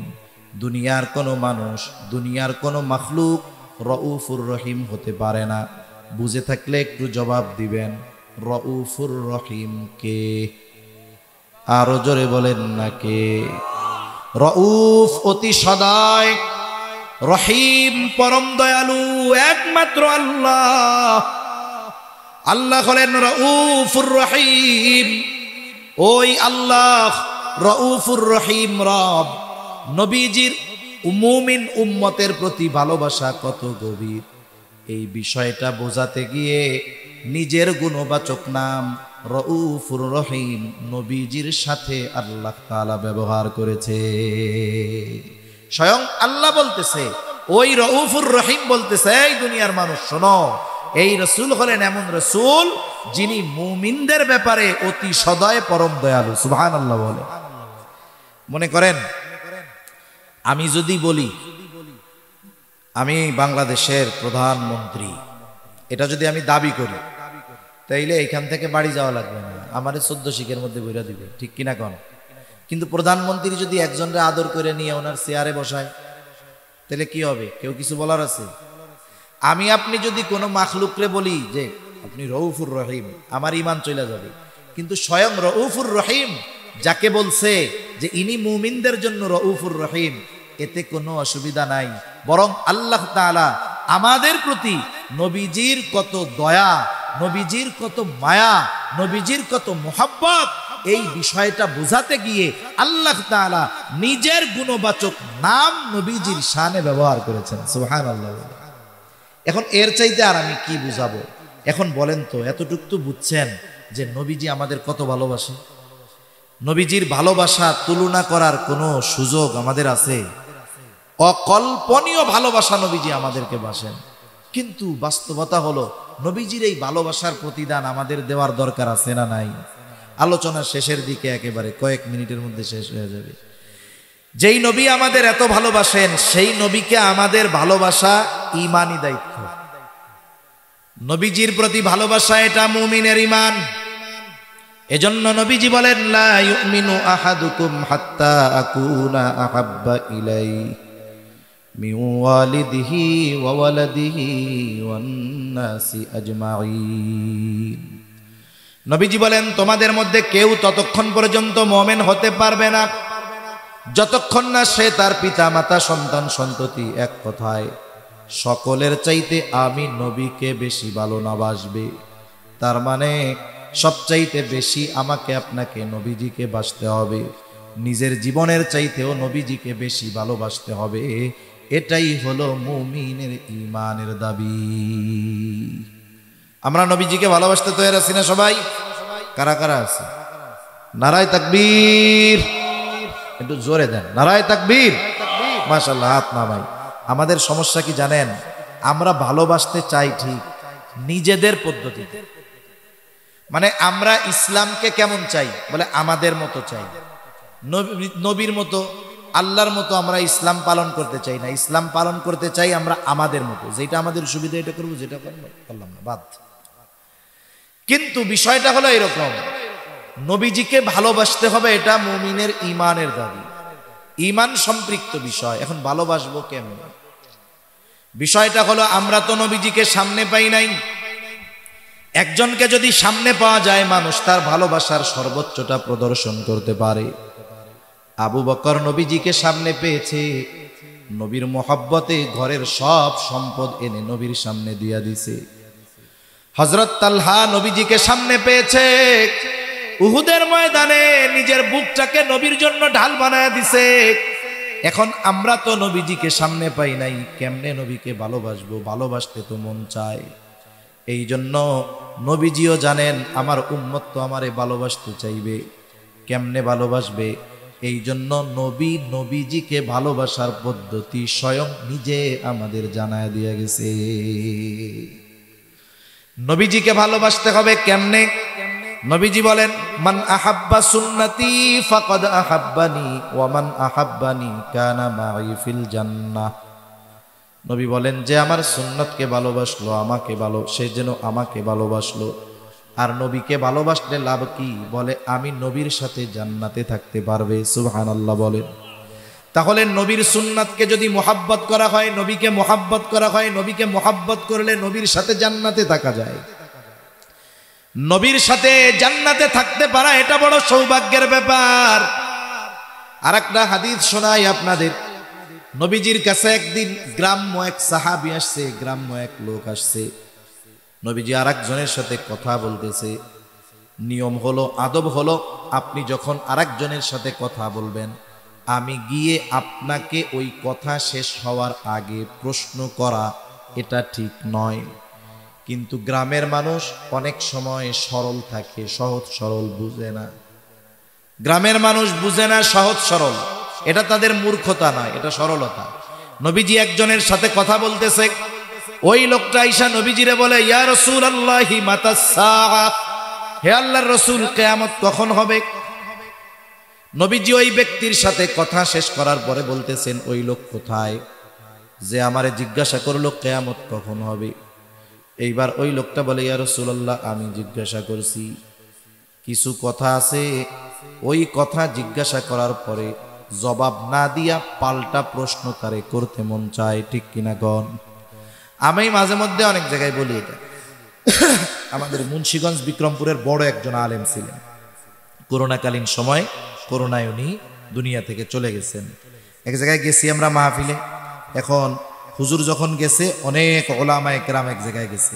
স্বাভাবিক, একজন শীর্ষস্থানীয় আলেম যদি কোথাও যান, ওলামায়ে কেরাম যখন যায় বিভিন্ন বিষয়ে পরামর্শ করেন, আলোচনা করেন, পরামর্শ নেন।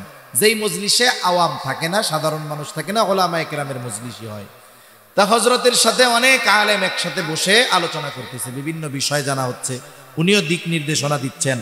আর গেটের মধ্যে একজন তালিবুল ইলমরে দাঁড়া করায় দেওয়া হয়েছে যে, শোনো, এখন যদি কেউ হুজুরের সাথে কেউ দেখা করতে চায়, সাধারণ পাবলিক বলবা যে আধা ঘন্টা পরে, একটু পরে।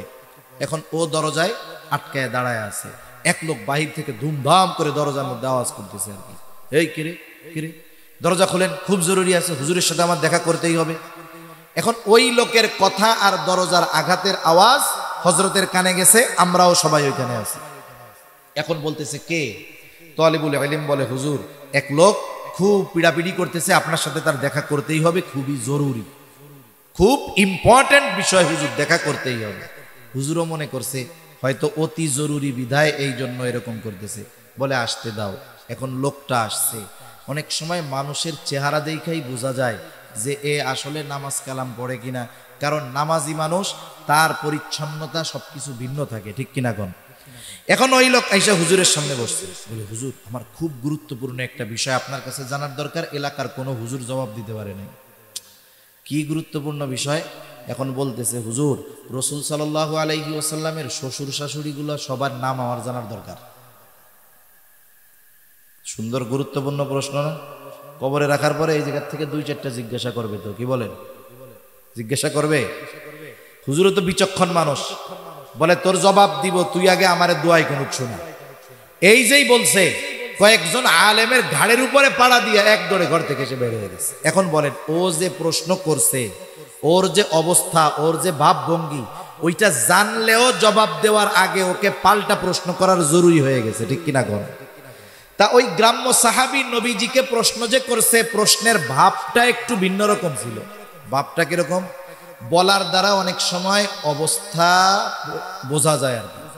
তা উনি প্রশ্নটা এমন ভাবে করছে যে ওনার বাপ, উনি গাঠি গুঠি নিয়ে কেয়ামতের জন্য রেডি হয়ে আছে, কিন্তু কেয়ামত আসতেছে না। বুঝেন নাই? উনি কেয়ামতের জন্য রেডি, কিন্তু কেয়ামত আসতেছে না। যেমন আপনারা যখন কেউ ঢাকা যান, ঢাকা যখন যাবেন টিকিট কিছু কাটেন নাই, গেছেন বাস কাউন্টারে, গরিবুল্লাহ শাহ মাজারের ওই জায়গায় বা জিসি মোড়ে গেছেন, আপনি কাউন্টারে ঢুকলেন, ইউনিক কাউন্টারে ঢুকছেন, ঢুকে কি জিজ্ঞাসা করেন? ভাই ঢাকার বাস আসবে কখন? ঠিক না? ঢাকার বাস কখন আসবে? উনি বলল যে 11টার সময় আসবে। আপনি একটা টিকিট করলেন যে আমারে ঢাকার একটা টিকিট দেন। এখন আপনাকে একটা টিকিট দেওয়া হইল, 11টা বাজে 11:30 বেজে গেছে, এখনো বাস আসে না। বিরক্ত হয়ে গেছেন না? যাওয়ার জন্য আপনি রেডি না? এখন আপনি গিয়ে তারা আবার জিজ্ঞাসা করতেছেন, ও ভাই বাস কখন আসবে? দেখেন টিকিট কাটার আগে কিন্তু একই কথা বলছিলেন, বাস কখন আসবে। এখন টিকিট কাটার পরেও একই কথা বলতেছেন, বাস কখন আসবে। কিন্তু বলেন তো, সময়ের পরিবর্তনের কারণে যদিও কথা এক, কিন্তু উদ্দেশ্যের পার্থক্য আছে না নাই? প্রথমবার আপনি শুধু খবর জানতে চাইছেন যে বাসটা কখন আসবে, সময়টা জানার দরকার। দ্বিতীয়বার আপনি সময় জানতে চান নাই, দ্বিতীয়বার মূলত কি বলতেছেন, এই মিয়া বাস আসার কথা 11টার সময়, আমি বসে আছি এই জায়গায়, বসতে বসতে মাজা ব্যথা হয়ে গেল, বাস এখনো আসে না কেন? মূল কথা তো এইটা নাকি? কিন্তু বলছেন কি বাস কখন আসবে, কিন্তু বলার ভঙ্গিটা ভিন্ন। এই ভঙ্গির দ্বারা কি বোঝা যায় যে আপনি তারে উল্টা শাসাইতেছেন, এখনো বাস আসে না কেন? তা ওই গ্রাম্য সাহাবীর বলার ভাবটা ওই রকম যে উনি কেয়ামতের জন্য রেডি, কিন্তু কেয়ামত আসতেছে না। এই জন্য নবী, যেমন অনেক সাহাবীর প্রশ্ন এরকম আছে, ইয়া রাসূলুল্লাহ কেয়ামত কখন হবে? যেমন হাদিসে জিবরিলের মধ্যে প্রশ্ন করছে কেয়ামত কখন হবে, নবীজি তখন জবাব দিছেন যে ব্যাপারে প্রশ্নকারীর চাইতে আমি বেশি জানি না। এরপরে কিছু আলামত জানতে চাইছেন, আলামতগুলো বলছেন। তাহলে বোঝা গেল একই প্রশ্ন, দেখেন ব্যক্তি অবস্থা বলার ভঙ্গিমার পরিবর্তনের কারণে জবাবের ভিন্নতা আসে। এখন যদি জানতে চাইতো তাইলে তো উনি বলতেন যে কিয়ামত কখন হবে এটা আল্লাহ তাআলা ভালো জানে, কিন্তু বলার ভঙ্গি কি যে উনি কেমন যেন রেডি, কিন্তু কিয়ামত আসতেছে না। এই জন্য নবীজি তাকে পাল্টা প্রশ্ন করলেন, মা আদাত্তা লাহা, তুমি কিয়ামতের জন্য কি পাথেয় সংগ্রহ করেছো? সহজ সরল মানুষ, সহজ জবাব, আমি আল্লাহ এবং তার রাসূলকে ভালোবাসি। নবীজি বললেন, আল মারউ মা মান আহাব্বা। চিন্তা করেন প্রশ্ন ছিল কি আর জবাবের শেষটা হইল কি। এইবার লোকটা বাড়ির পথে হাঁটা ধরছে। হযরত আনাস রাদিয়াল্লাহু তাআলা আনহু বলেন, নবীজির মুখে এই কথা শ্রবণ করবার পর আমরা এতটা খুশি হয়েছি যে ইসলাম গ্রহণের পরে আর কোনো কথার দ্বারা আমরা এতটা খুশি হই নাই। তিনি বলেন, আমি আশা করি নবীজির সাথে তো জান্নাতে থাকবো, সাথে সাথে উমর আবু বকর রাদিয়াল্লাহু তাআলা আনহুমার সাথেও জান্নাতে থাকতে পারবো, যদিও তাদের মতো আমল করতে পারি নাই। তাহলে নবীজির সাথে জান্নাতে থাকতে পারার বিষয়টাকে সাহাবায়ে কেরাম নিজেদের জন্য সবচাইতে বড় নিয়ামতের বিষয় মনে করেছে। আল্লাহর নবী আমাদের জন্য নবীর সাথে জান্নাতে থাকার ব্যবস্থা করে গিয়েছে। সেই ব্যবস্থা কি? নবীর সুন্নাতকে মহব্বত করতে হবে, তাহলে জান্নাতে নবীর সাথে থাকা যাবে। এখন কথা হইল অফারটা তো জান্নাতে, আগে তো জান্নাতে ঢুকতে হবে, ঠিক কিনা বলেন? অফারের খবর তো পাইলাম, কিন্তু এখন সেই অফার যদি ভোগ করতে চাই জান্নাতে ঢোকা লাগবে। এখন জান্নাতে ঢোকা যাবে কেমনে? নবীজি বলেন কুল্লু উম্মতি ইয়াদখুলুনাল জান্নাতা ইল্লা মান আবা, আমার সব উম্মত জান্নাতে প্রবেশ করবে আবা উম্মত ছাড়া। জিজ্ঞাসা করা হলো ইয়া রাসূলুল্লাহ আবা উম্মত কারা?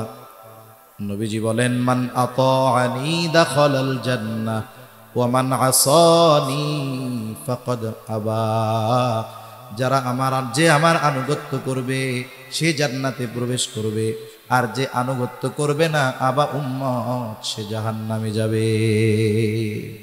তাহলে দুই হাদিসকে যদি একত্রিত করা হয় সারমর্ম মূল কথা হলো নবীর সুন্নতকে মুহাব্বতের সাথে যারা অনুসরণ করবে তারা জান্নাতে যাবে এবং নবীর সাথে থাকবে। সুবহানাল্লাহ গণ।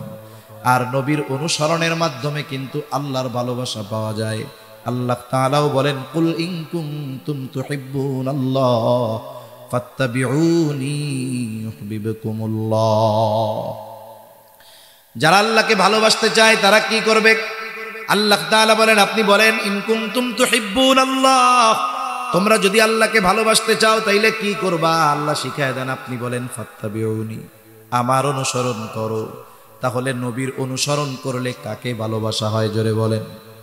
কিন্তু আল্লাহ বলেন হাবিব রে, আপনার অনুসরণ করলে আমাকে ভালোবাসার চিন্তা তাদের করা লাগবে না। আপনি জানায় দেন আপনার সুন্নাতের অনুসরণ যারা করবে ইউহিব্বুকুমুল্লাহ, স্বয়ং আল্লাহ তাআলা তাদেরকে ভালোবাসবে। তাহলে নবীর সুন্নাতের অনুসরণ করার মাধ্যমে আল্লাহর ভালোবাসা পাওয়া যায়। সুবহানাল্লাহ গণ। আল্লাহর ভালোবাসা পাইলে লাভ কি? হাদিসের মধ্যে আসছে নবীজি বলেন যখন আল্লাহ তাআলা কাউকে ভালোবাসে জিবরাইল আলাইহিস সালামকে ডাক দিয়ে বলে ও জিবরিল, দুনিয়ার অমুককে আমি আল্লাহ ভালোবাসি, তুমিও ভালোবাসো।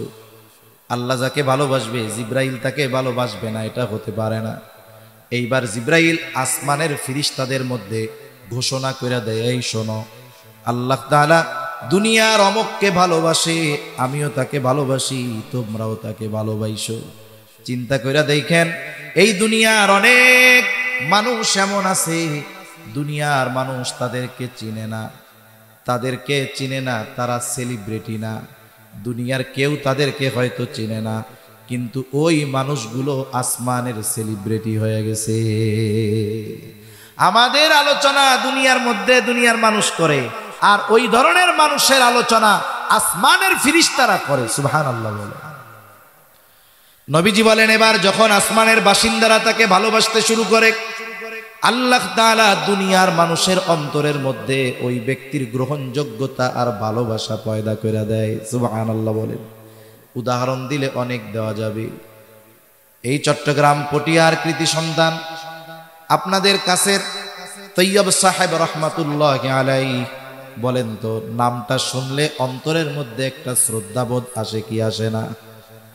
নামটা শুনলে একটা শ্রদ্ধাবোধ আসে, একটা মোহাব্বত কাজ করে। মুফতি আজিজুল হক রহমাতুল্লাহি আলাইহি পটিয়া মাদ্রাসার বানী, নামটা শুনলে অন্তরের মধ্যে ভালোবাসা জাগ্রত হয় কি হয় না? কত বছর আগে মারা গেছে, অনেক মুরব্বীরাও হয়তো তাকে দেখতে পারে নাই, অনেক এই প্রজন্ম তাকে দেখে নাই, না দেখুক তাতে কি, কিন্তু নামটা শুনলে মোহাব্বত ভালোবাসা অন্তরে আসে কি আসে না? কেন আসে? ওনার পোলাপান ওনার আত্মীয় স্বজন তো আমাকে আপনাকে চা খাওয়ায় নাই, খুবাইব সাহেব আমাদের দাওয়াত দিয়ে চা খাওয়াইয়া কয় নাই যে আমার আব্বারে একটু ভালোবাসেন।